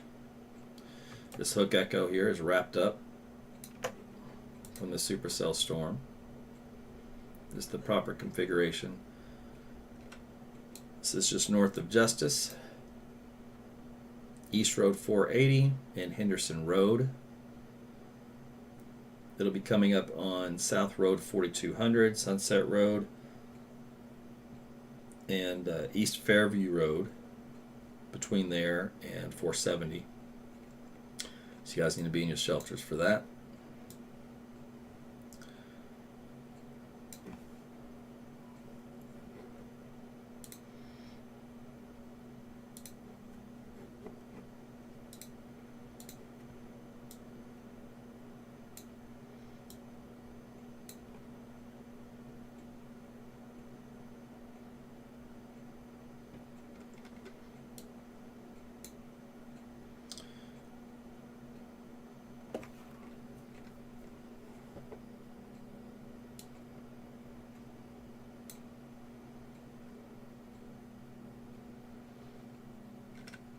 Again, this is a tornado warned storm that has confirmation of producing a tornado for about the last 10 minutes.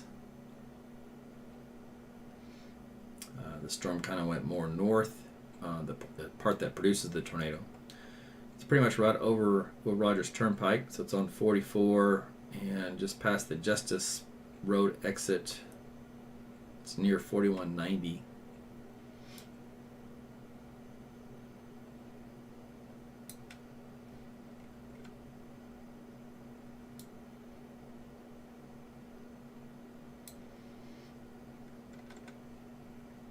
Now we're looking on the east side of 44 on East Road 480 and 4200.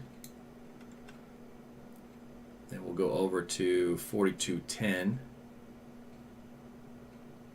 and 480. Then we're going to go to 4220 and 480 for the next 2-mile track of the storm.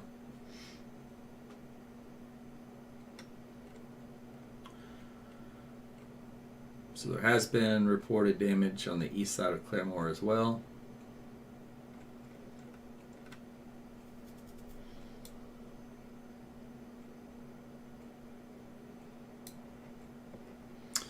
Location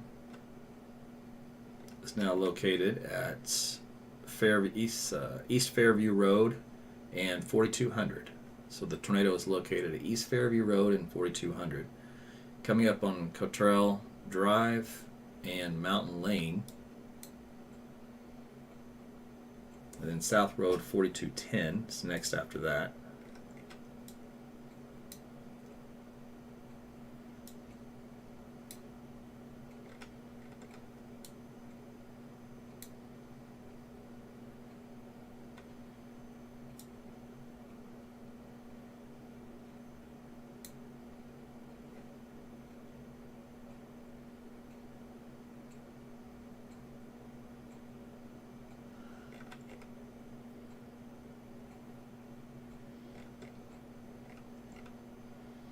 You can see the enhanced reflectivity ball. So again, this is over Fairview Road and 4200.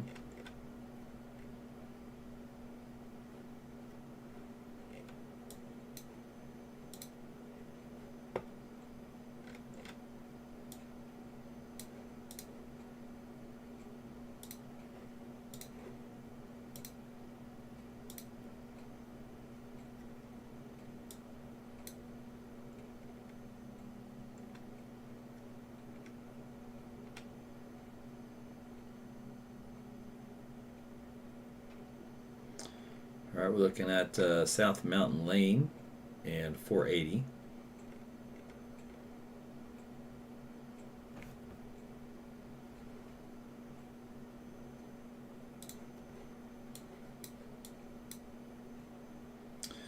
At least in EF2 in the algorithms.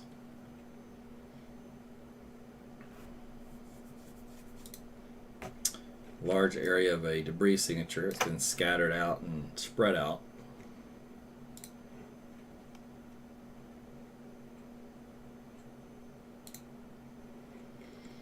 The debris ball signature is actually detached from the hook itself. This is a very strong tornado. Actually getting approaching to EF3 in intensity.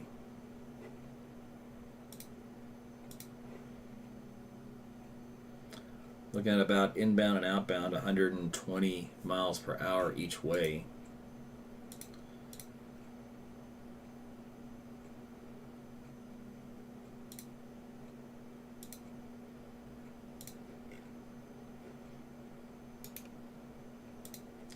So the latest on this, let's see, inbound 100, yeah. For the latest wording on this,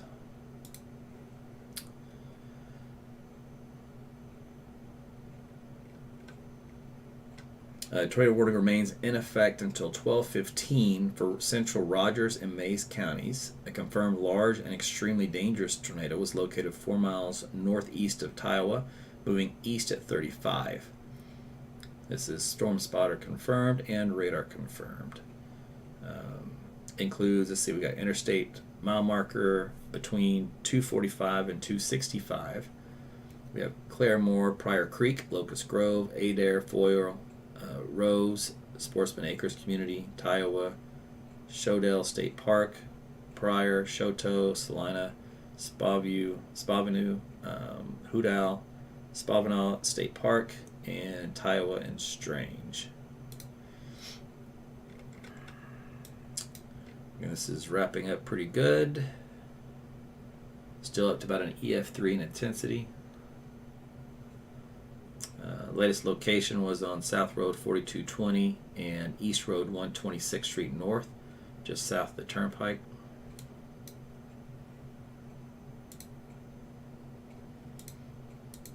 Debris signature is still present.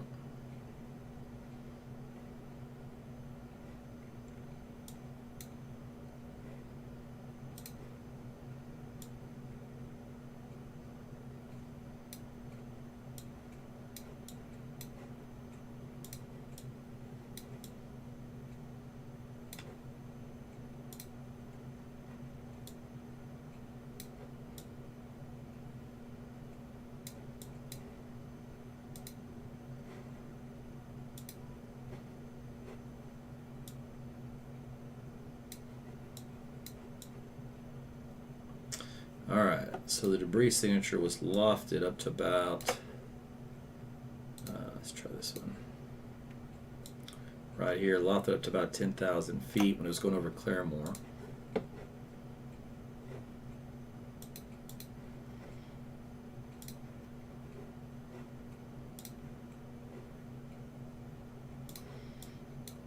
Alright, so this is the supercell storm. The configuration is more classic than from what it was earlier. We have the standard look with the hook echo at the bottom. This is wrapped up itself, so the hook comes around like so, and then wraps back around into a debris ball signature. Again, EF3 estimation on the tornado damage scale. Still causing a debris signature. Latest location, East Road 126th Street North and Northeast Harmony Star Road, just west of that intersection.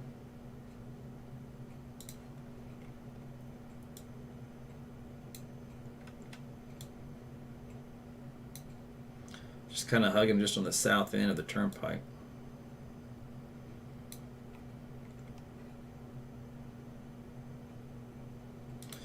me see about this Dallas storm from Weston to Melissa. Still going on, much weaker than what it was. Almost gone. So that's good. So that tornado is pretty much non-existent compared to what it was before. It might be like you have 0 at this point, but not a strong one. All right, let's go back up to Tulsa. This is a strong tornado here. Let's see, outbound wind of 95 and inbound of 59, 60.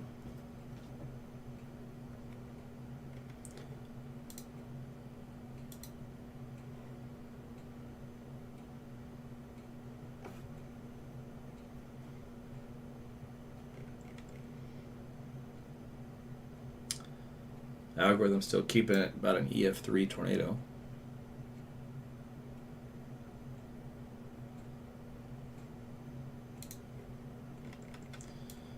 Alright, location on this one is still south of the Turnpike, east 126th Street. Let's go over here.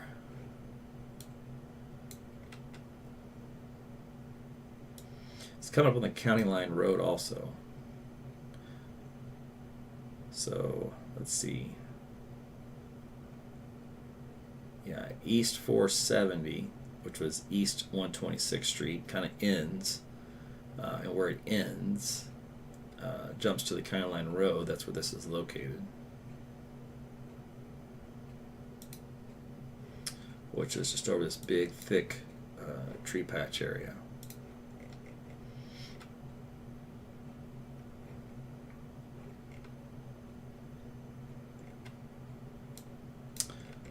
Alright, let's do a storm track update on this one. So prior 1155, Strange at 1212, Spavinaw 1219, Langley at 1221. Movement is to the east at 38 miles per hour.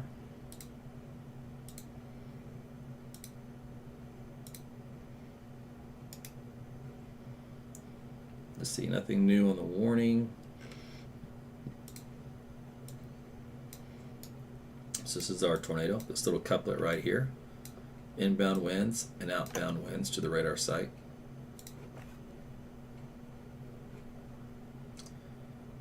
Let's see, and like I said, that's over the 126th East Street. This right here is the county road, also known as 4250. That's going to pass probably just south of 460.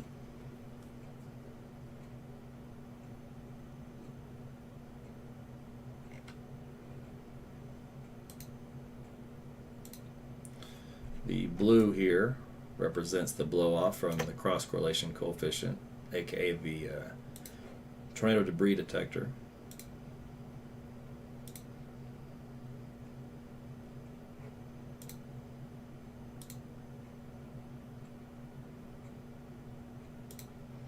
Okay, it's over that patch of trees right now I mentioned earlier.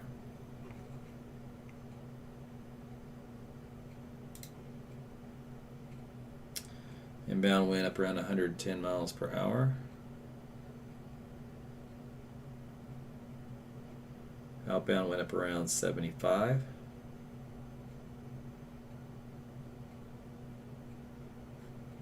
So you have 180, 190 miles per hour of shear involved. So your V rotation is basically about 95.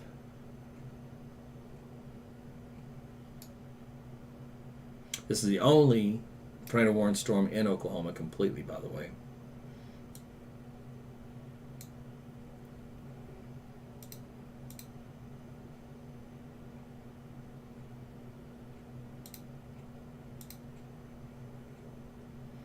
Still has a hot debris ball here. What that means is that the DBZ values are much higher than surrounding areas, and they're in a circular fashion. So that was 63 DBZ, for example, surrounded by 51 and 46. This is an old school classic way in radar to detect if you had a tornado hit something, because this represents materials, not raindrops, when you have such a high power return.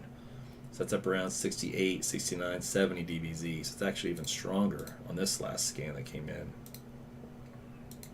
Now we actually can use the cross correlation coefficient to determine the debris ball area, and that's what that blue is there. So it's still doing damage. And wind speeds on this have actually gone up from the last one, up around 117, 124 inbound, up around 58 outbound.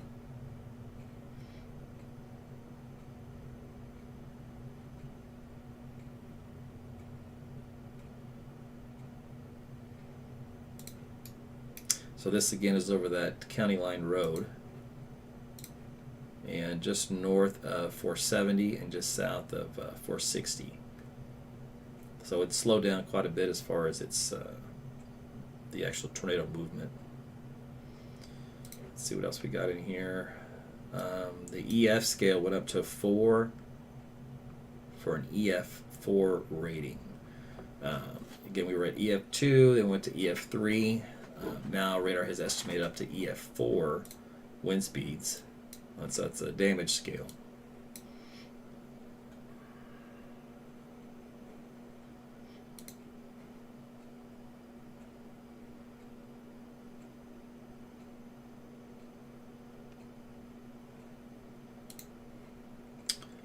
Debris signature still there.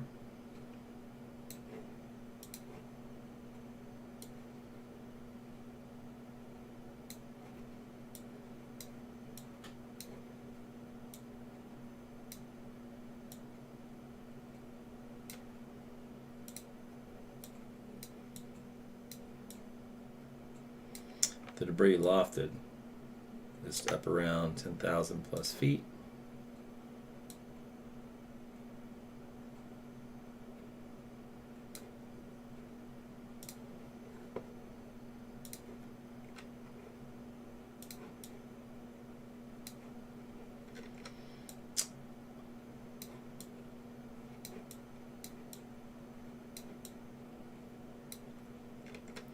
So low top supercell a little bit. Here's our rotational column, our tube for our tornado. So this is our actual tornado here. It goes up around 25,000 feet.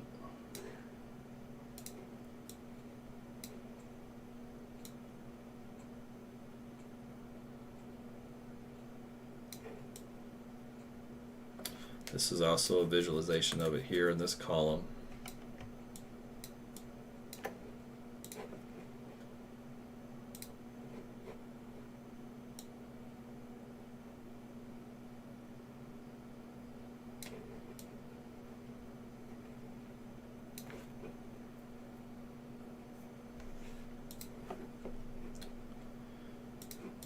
All right, so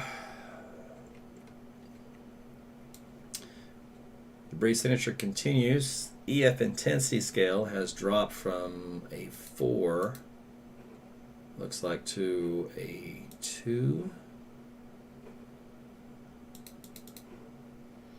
Debris ball's still there though.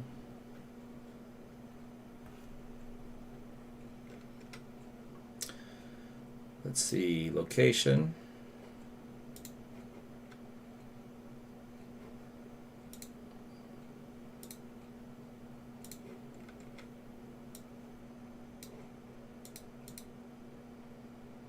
Make sure there's not one other one developing around prior.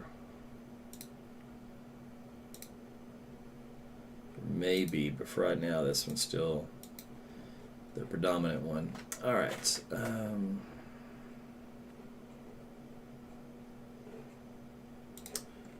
Let's go over here to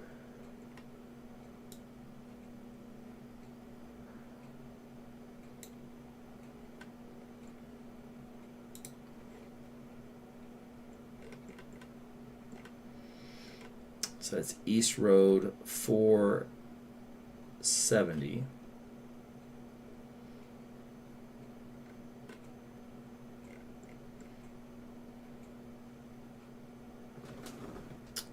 And 4280.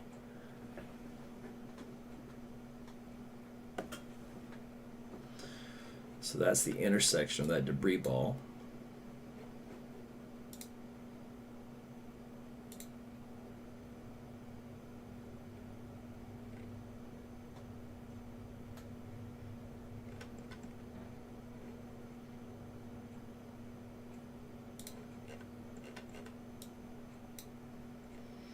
So what we'll watch for is a potential new one possibly develop east.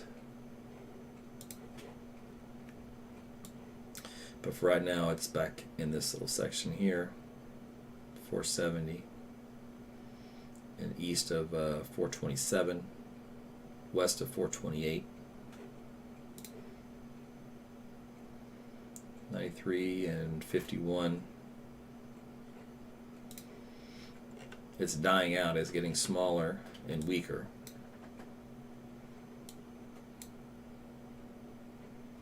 Now these are 1 square mile areas. So to put that in perspective, your tornado is located here within that 1 square mile.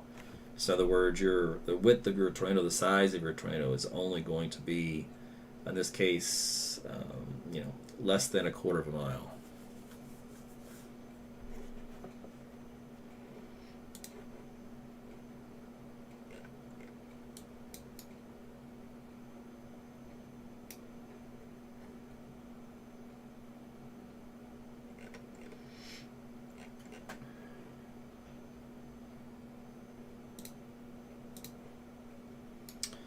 So this is our supercell storm we're tracking. So for the rest of you guys in northeast Oklahoma, this isn't a problem for the tornado. You're just your standard little bit of wind, hail, lightning, that kind of deal for this time of night. What we're focused on is the southern end of it that's coming up around Salina, Spavinaw, Sportsman Acres. You guys are in the path of the Hook Echo part of it, which is currently over Pryor.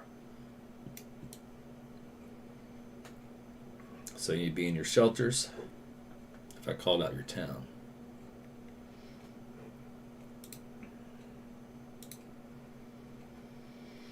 So again, our old tornado is dying out. We'll look for a new one to spin up here on the east side.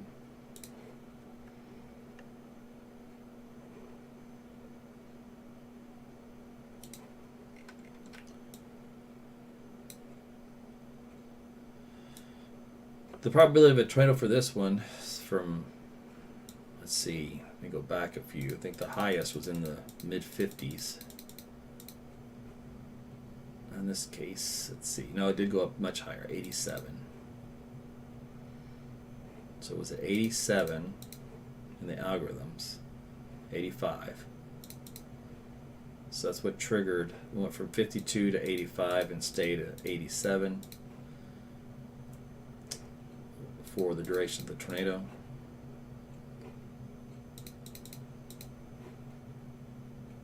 And then dropped to 71, still producing one. And then dropped to 55 while still producing one. Now we're at 55 still.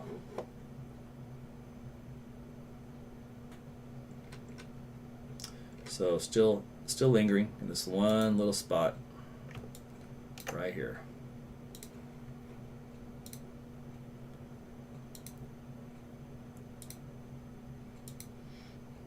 Still a little bit of a debris ball with it. The spectrum width is still elevated.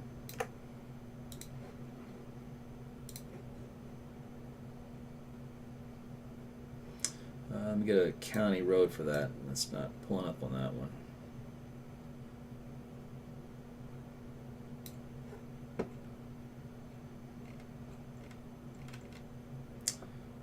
4290 and 480.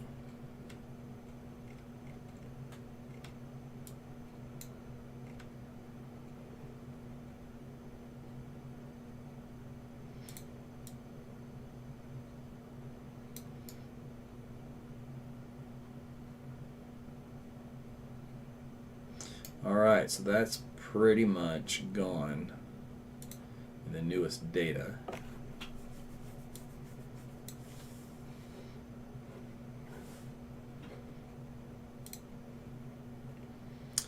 So now we see what happens.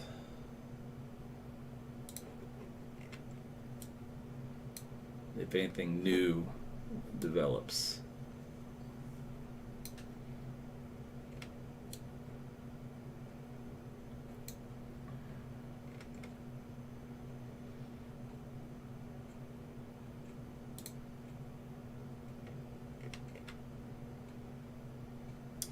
So really have a really good convergence right here. So odds are we'll probably get something that'll try to develop at this spot. Let's see.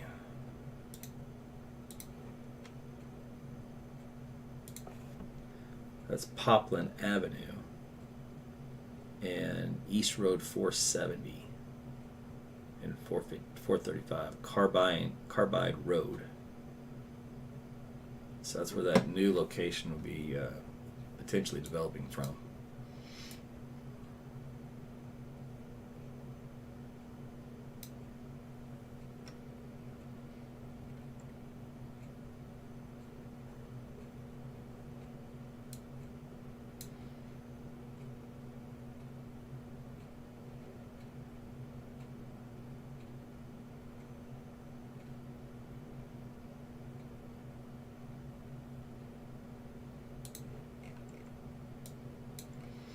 Alright, so there's our supercell.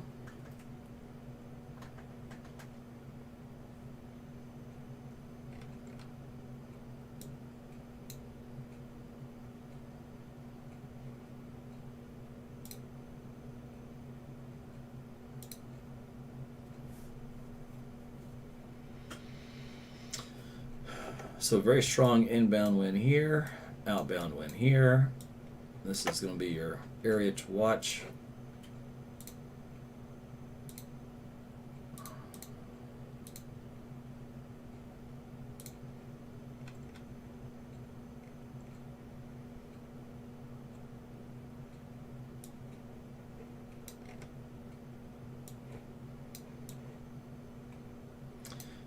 So a couple of things that trying to warn storm in North Texas is still going on, but they dropped the visual confirmation.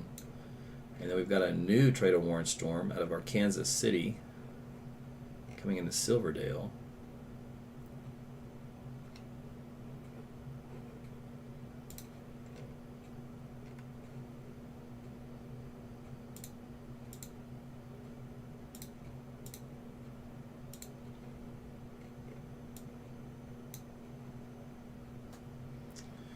Alright, it's a lot going on all of a sudden. Check the Dallas one here real quick for the McKinney area. It's north and east of you. Let's see here. 62% probability Blue Ridge. It still lost its rotation that it had before. Yeah, that's okay, good. Alright, let's see. Let's go back here. Alright, so that's the new Tuttle has starting to develop where I had pointed it out to you, this little triangle. That's the intersection of 480 and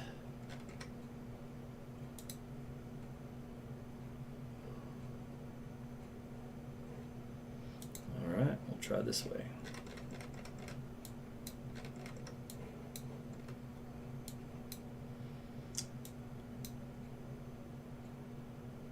.438 and 480. So that's where that new tornado is starting to develop.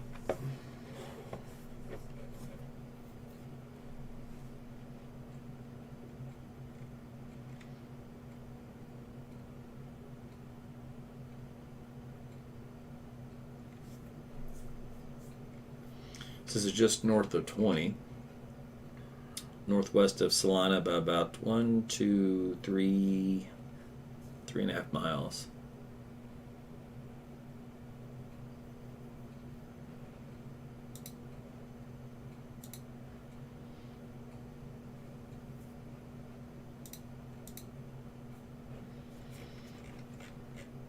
That is right where this hook, top of the hook is right here. So it's in the right spot.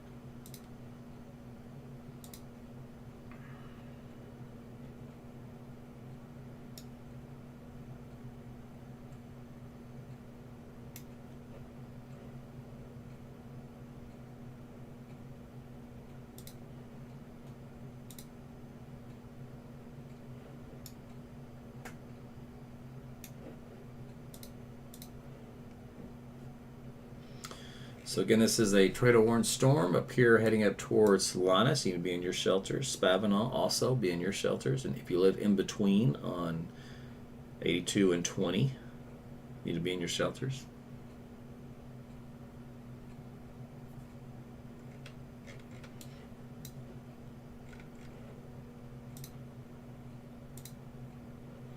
While we're waiting for this to redevelop and touch down again, I'm going to zip on over to this guy in southern Kansas.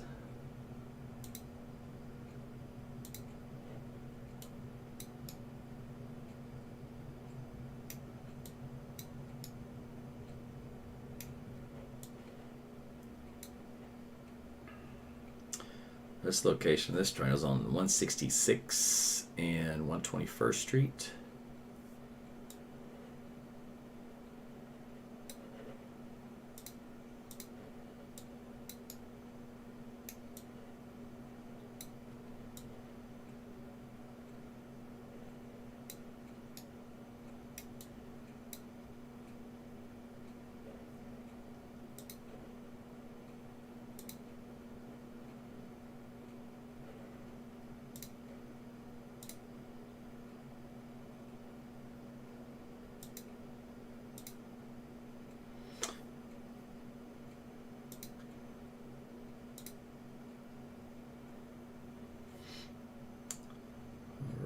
So movement on this one's easterly. Cedarvale is coming up at 12:53. But if you live along Highway 15 that runs north and south off of 166, you're in the path of this tornado. If you live along 166, you're in the path of the tornado. As it moves east here over southern Kansas, east of Arkansas City.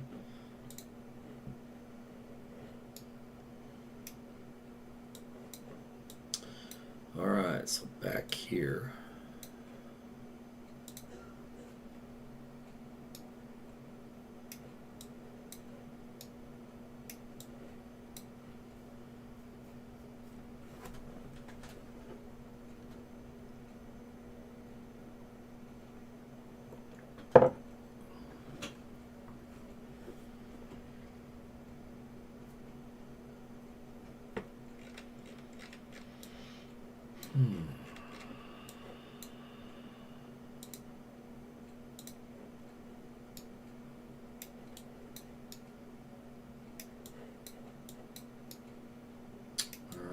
So this is our circulation area. This is just east of 480 and 439, coming up on State Highway 82, but before then it's going to be on 480 and 4418, all about a mile to a mile and a half north of town. Looks like it's over Lake Hudson, and there is a report of a tornado. Yeah, there it is.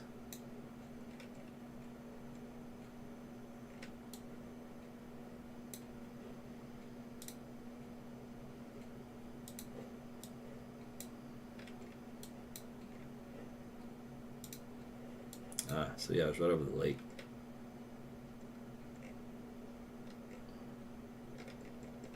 Now it's on the east side.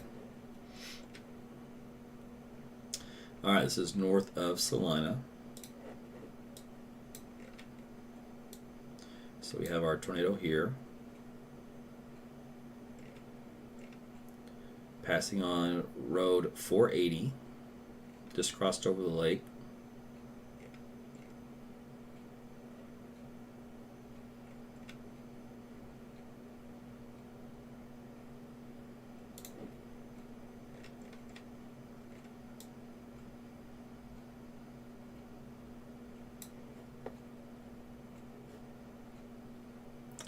You have a confirmed tornado on the ground on 480 between 436 and 437, along with power flashes.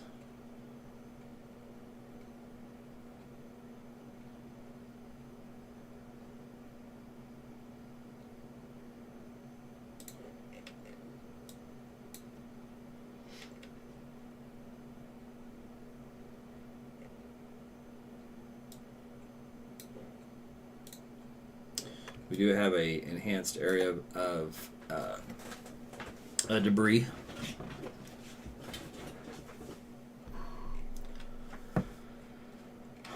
So this is passing just about 2 miles north of downtown Salina, so that's good. It didn't come directly over you. But there's a lot of lake houses in these areas. On East Road 480. And there is our debris signature that has expanded. Went from here to here. So there was a lot of trees here that it picked up, it looks like. It lofted those up.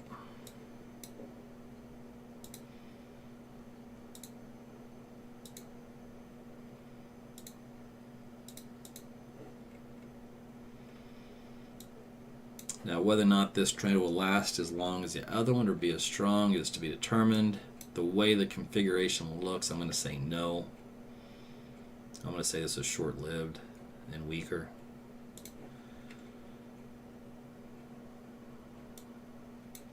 But stay in your shelters. Live in Tuttle in Salina until this storm passes. Spavinaw, Tag Flats, Bull Hollow coming up next. So, warning, tornado confirmed, located near Salina, north, like we talked about, moving east at 35 miles per hour. This is going to put it on 460 and S20. So 480 turns into 460. That's interesting. Yeah, it's 480, and it turns to 460. Strange. Anyway, that's right on the highway to 483 on the other side, coming out of Salina. All right, what else we have?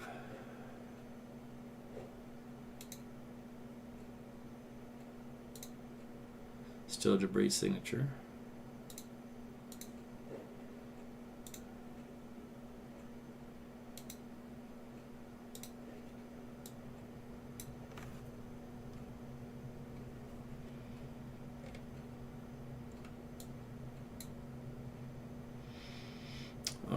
So this is the second time this storm has formed a tornado.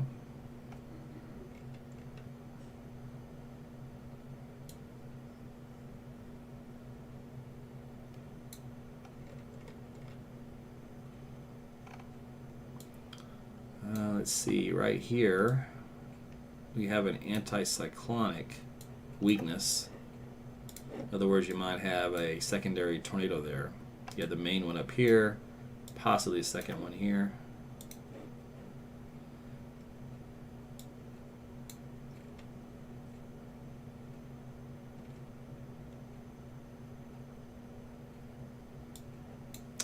So again, this tornado is right along 20, Highway 20, and North Road 4420.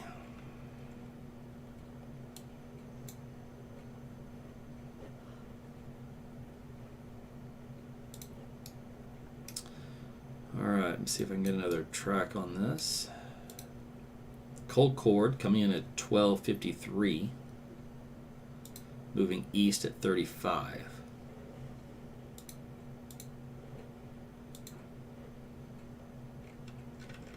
Like I said, this is over I-20, where it turns into 82. So we've got 483.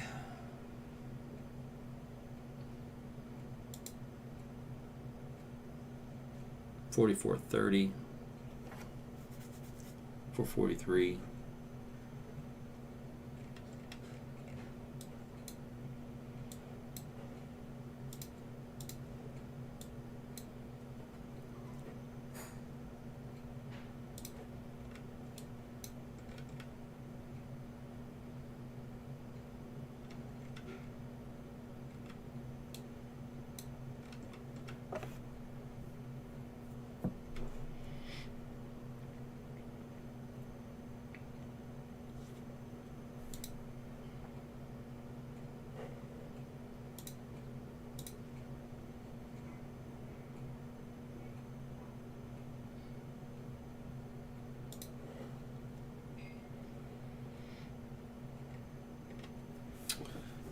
Alright, so again, stay in your shelters out here.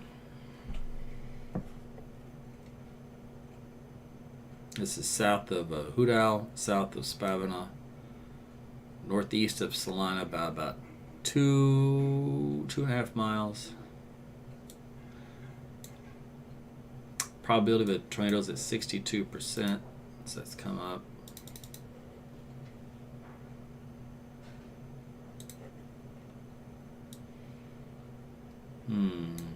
Might have a secondary development back over here in Pryor again. We'll see what happens with that. It's back behind the gust front, so the gust front from this one. So unless this curls back in rather than being down here, we'll see. All right, so this one a little bit more diffuse compared to the last one, much weaker. There's still a debris signature, but that can be like a little lag on that.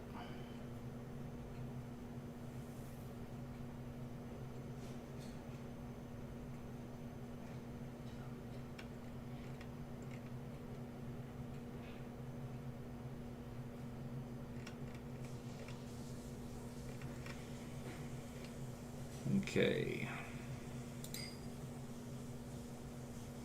So we're about a mile south of 20 and east of 4440.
That circulation has since really diminished.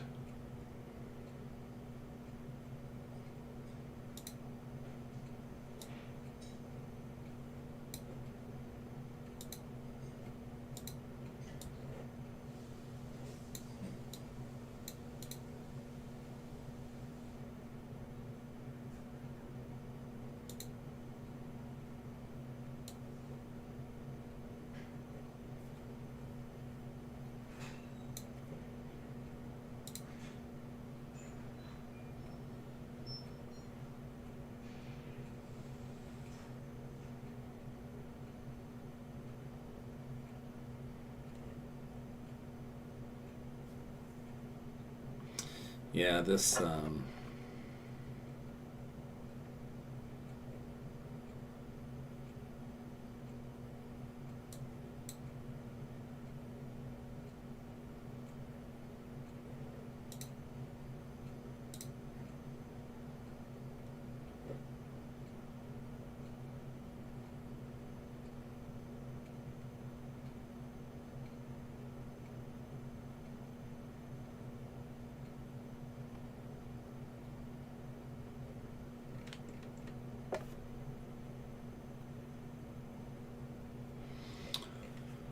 Alright, so this thing kind of gusted out too far to allow this secondary hook to try to do something.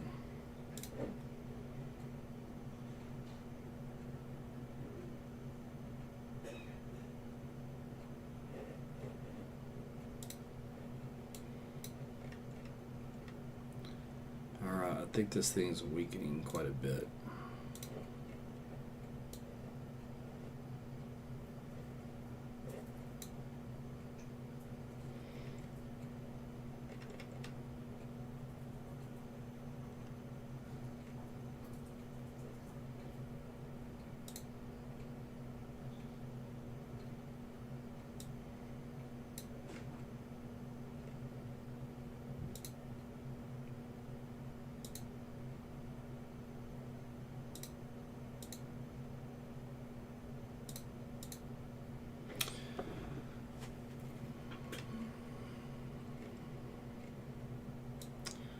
Let me check this guy up here.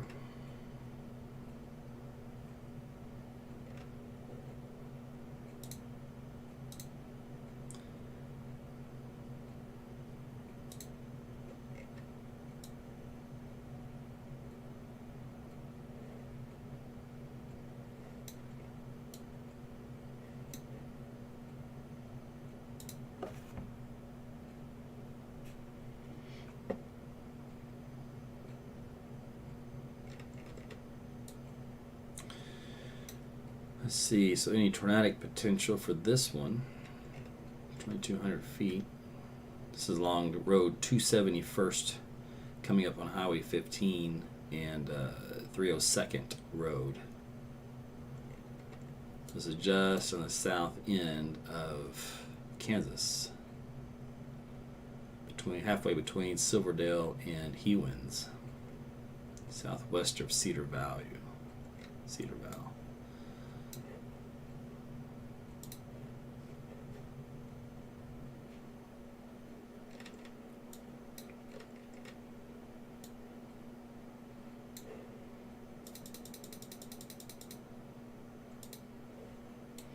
All right, now it's over 15, Highway 15 and 302nd.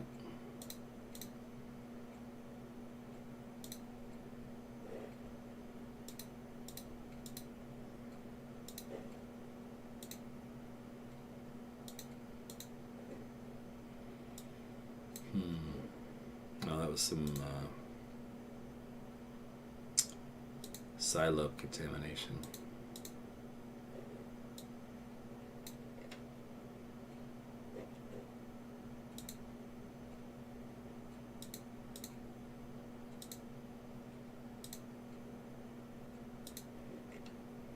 Anyway, that little guy's hugging the state line.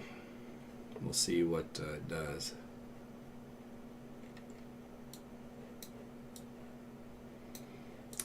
Let's see. New cells popped up out of the blue. We're over here in Henrietta. They went up quick. So our tornado warning storm continues. Let's go take a look at it.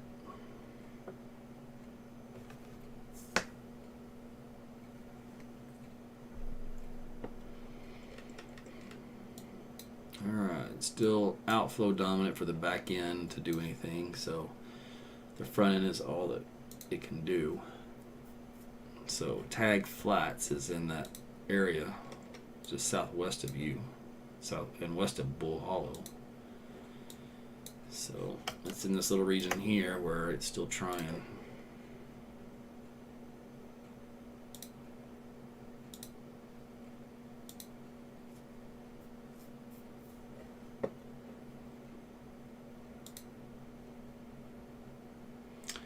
So D480 road south of there, coming up where it splits west and then south.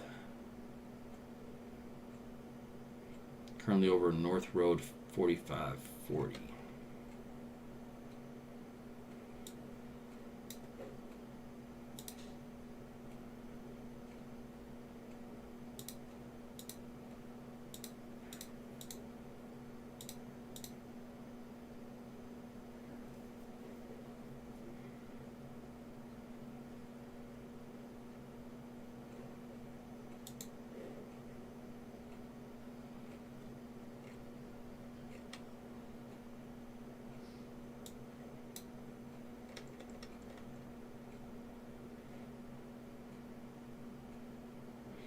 Check that North Texas one.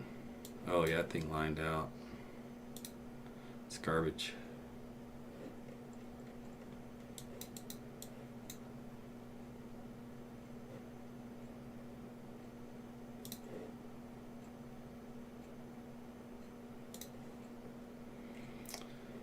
Okay.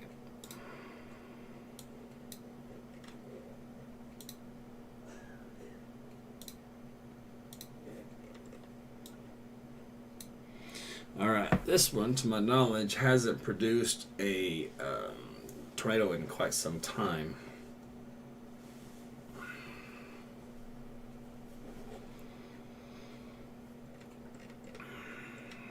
And it's getting weaker and weaker anyways. That's a good sign.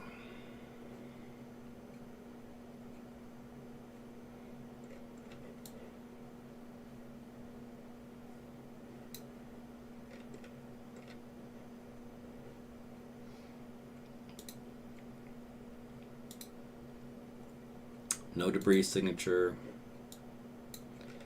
No gate to gate.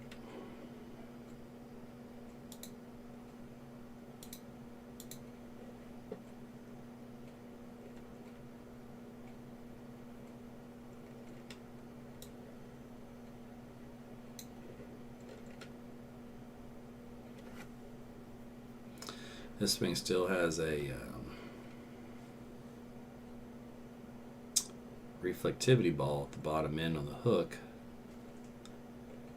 riding right along the state line.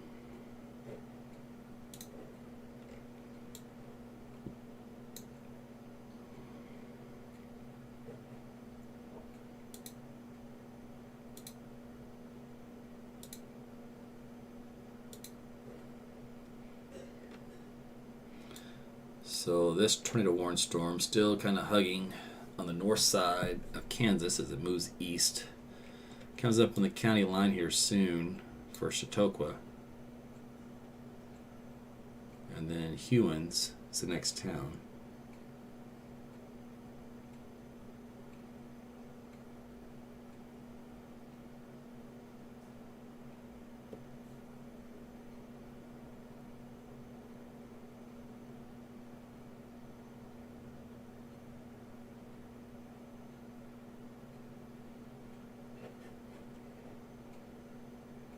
Four-inch size hail.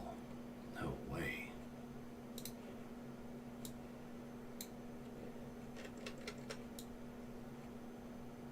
It's only 55,000 feet.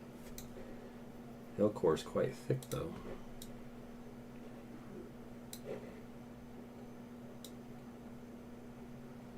Oh yeah, that's 70 dBz. 35,000 feet. That's some big hail. Yikes.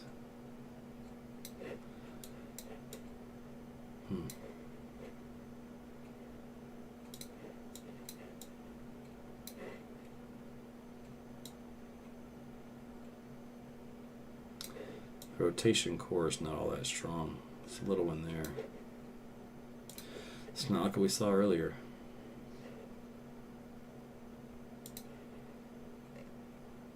It's got good structure to it.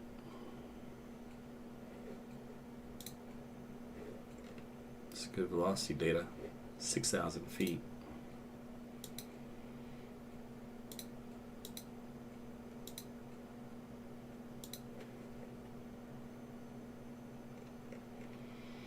Alright, so that's what's going on in southern Kansas.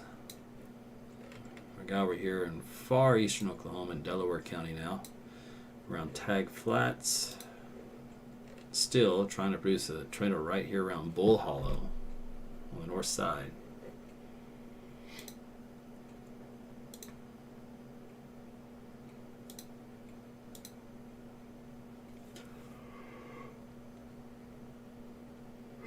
Excuse me. Been doing this for 7 hours, a little tired.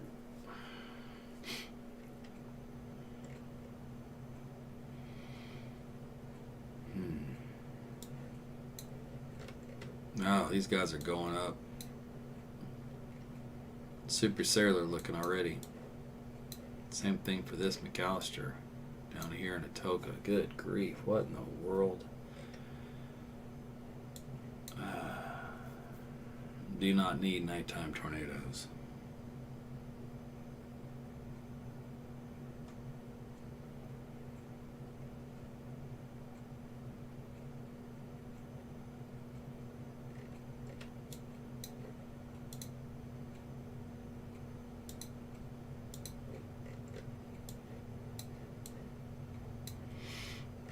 Alright, so this one's still going strong. Still has a nice indicator around Bull Hollow.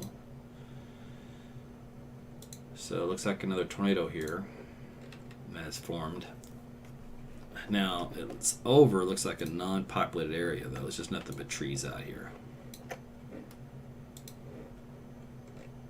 It's good to see. Nothing but trees, far as the eye can see. Perfect place for it to form.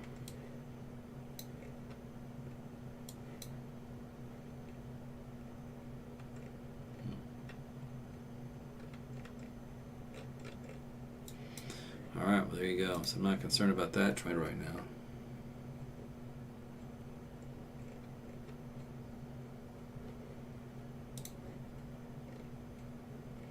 It should have no problem showing us a debris signature there on the next scan from all those trees.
Alright, so the tornado warning that was across the border has been extended now into northern Oklahoma because the circulation feature just dipped across the state line. So now that's on our side, there will be a warning issued for that. Alright, let's do a track on that one.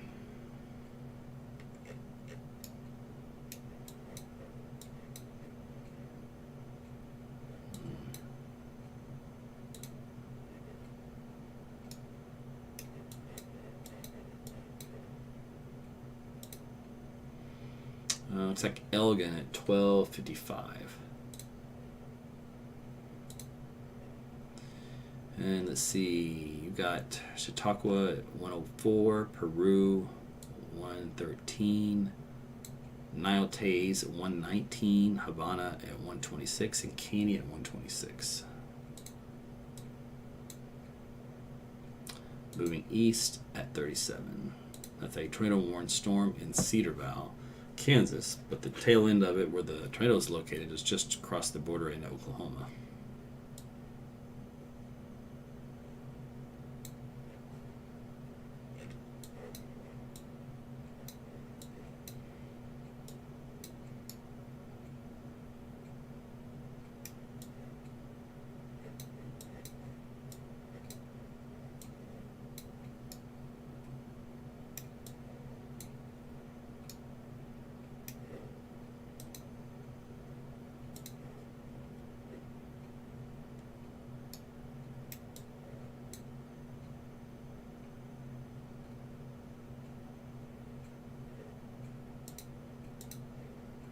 Alright, that was a really long blink.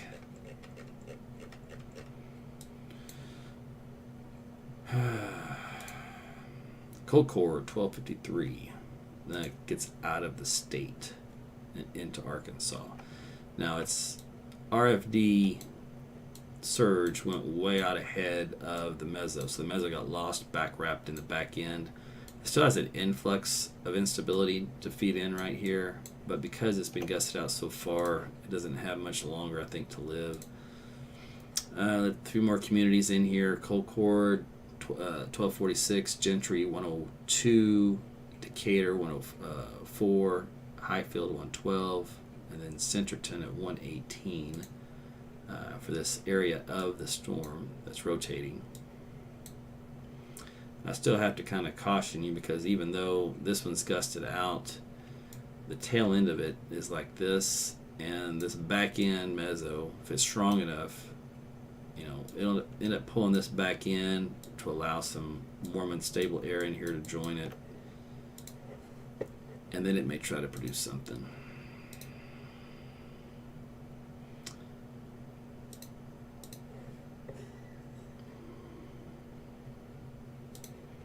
Let's see here.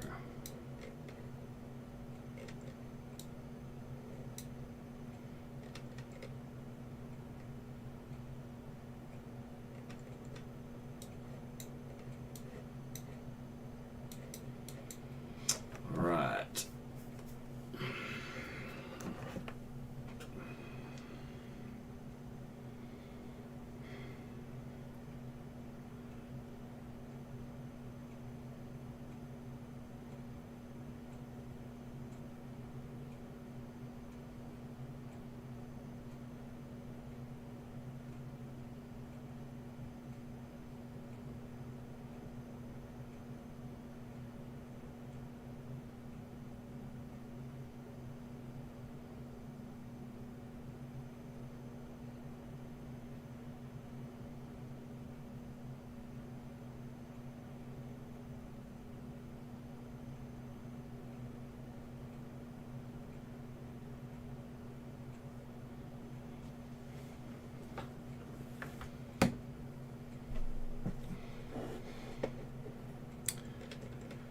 Okay. This storm just will not quit.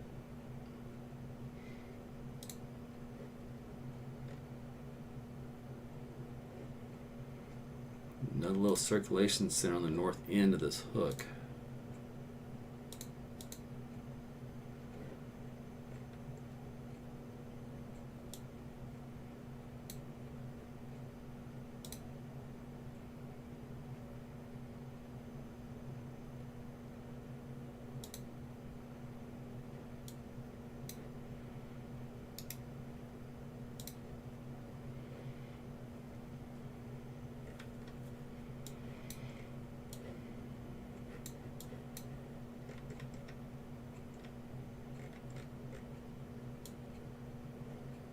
It's actually a tornado warning up here in Missouri, Polk County around Boulevard.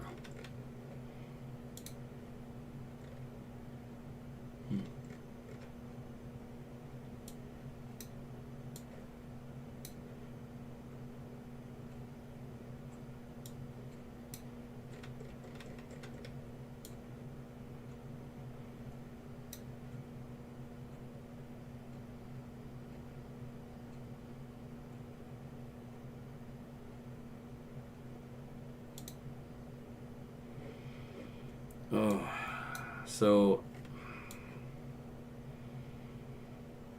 might have 2 tornadoes on this guy right now. One on the south end of Bull Hollow on D Road 4555, and then the other one is let's see, coming up on US 59 and East Road 490.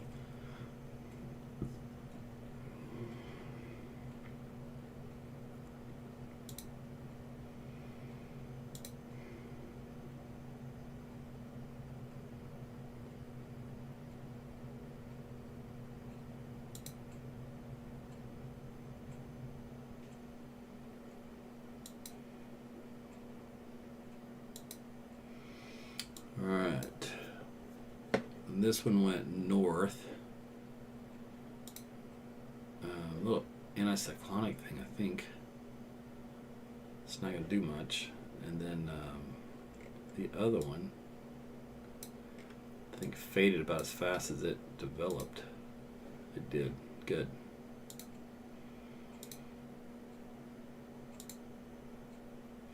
It has a lot of wind inbound. It's not done. The storm's going to keep trying. I think it's getting a little bit more unfavorable environment, though. But it's still going to keep trying to produce a tornado, and it might still do another one, especially if it heads over into state line, Arkansas. So I did have confirmation that there is that little anticyclonic was indeed on the ground. Confirmation near Bull Hollow. This little guy right here. Didn't look like much, but he showed up.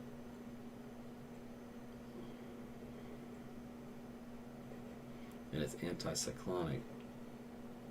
Wind speed is 25 inbound, and it was about 68 outbound, about 100 miles per hour. So it's a weak tornado. You have 0. There's a little better indication of it.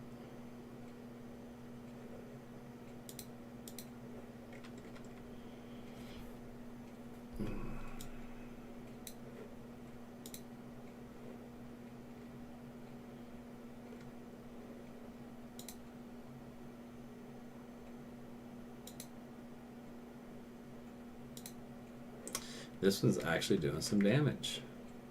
At least it's picking up something, let's put it that way. There's a bunch of trees out here, so there might be a little home embedded within it. There are a couple around here.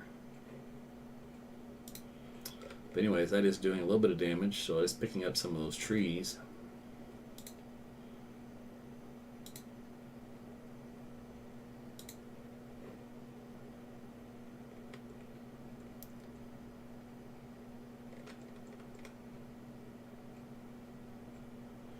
Now, the Weather Service did not issue a warning for this particular anticyclonic tornado. Now, they have a warning for the whole polygon, but that just popped up. The old area of warning is back in this region here.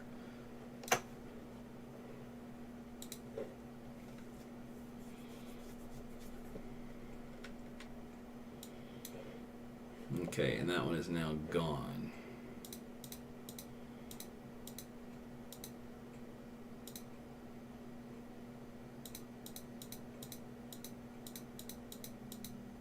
Yep, that's gone now.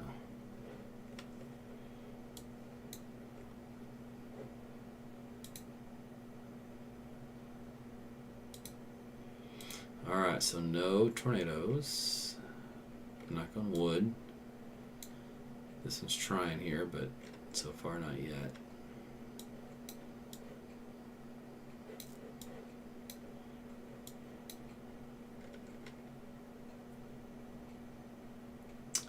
$5,000 feet.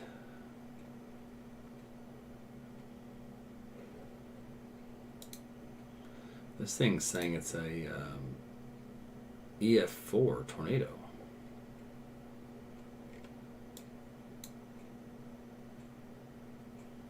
I don't know about that.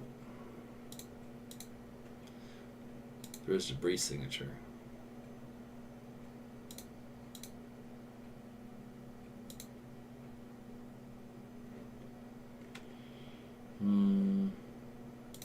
That's in the info of the storm, actually.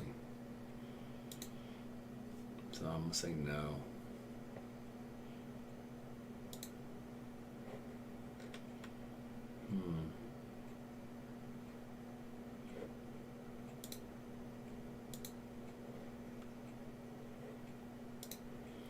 Let's see, it's over. Big spot of empty land. It's a good place for it.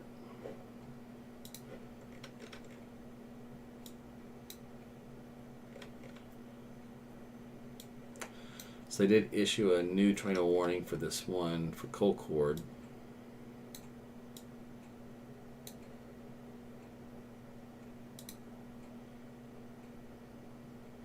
So this storm is going to try to produce 2 tornadoes at the same time. So here's one that just popped up just now, literally just right now, west of Bull Hollow. So Bull Hollow, stay in your shelters for this new one. That's west of you now. This is on School Road and North Road 5626. Another tornado.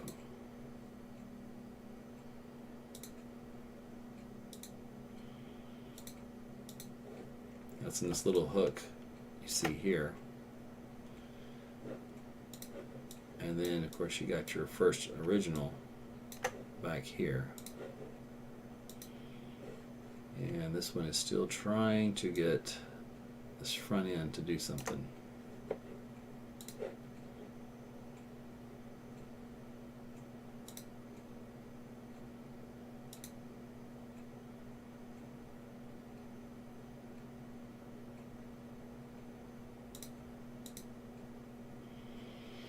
Alright, so again, cold core, stay in your shelters. You have a area of circulation that can try to redevelop just to your northwest between you and Cloud Creek.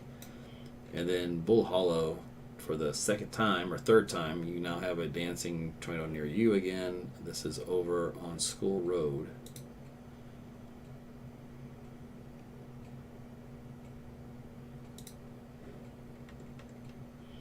This is south of Tag Flats by a couple miles.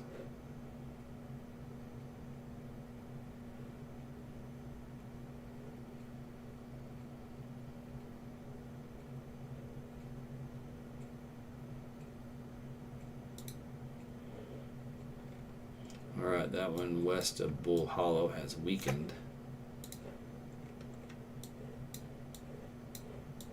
And the one up here, still there but weak, northwest of Colcord.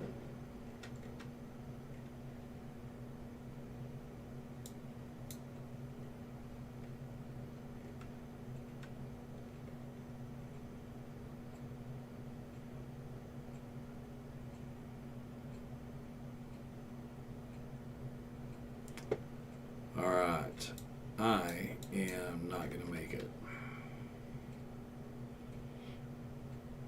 I am literally falling asleep. Alright, I pushed it as far as I can go. So what happens in this case is I'm out of juice, so I'm going to have to call it for me. What you guys can do is, if you live in this area, there might be some other people covering storms live, TV stations, etc. You can also use my weather app, AT's Weather to Go. It's free, Apple, Google Play. It tracks these tornadoes as well, gives you a heads up if you're in the immediate path. In this particular case, this tornado warning storm is not going to quit. It's still going to keep trying. It looks like it's got two areas of inflow and circulation centers. One on the front end, one on the back end. And you can sometimes have two tornadoes going at the same time because of that structural setup. So from Colcord to Tag Flats, you're still in that path that extends now into Arkansas for Gentry and Decatur and Highfield as well. That tornado warning has been extended into you for northwestern Arkansas. Then on top of that, you have some development up here in northeast Oklahoma, just some storms. And then you have this one tornado warning storm that's been going on for a while on the Kansas-Oklahoma border. That one's had rotation with it too for quite a bit. Let's see, so I kind of skirt along northern Osage County, north of Bartlesville. And from that, we've got these new guys popping up around McIntosh County. Now, they may or may not ever do anything. Let's hope not. They went up pretty strong, pretty fast, but they kind of flattened out. That's good. So, it might just be able to be elevated. Alright, so that's it for me. I'm going to sign off because I get some sleep. Busy weekend for me as well. I'm sure it is for you. But hopefully this was helpful. And like I said, use my weather app. We're going to be up and out for tonight. Use a NOAA Weather Radio. Check in with your local TV affiliates up there as well. They should have some staff carrying these stuff overnight in case they continue going on for the next couple of hours. But for me, that's going to cut it for Do It.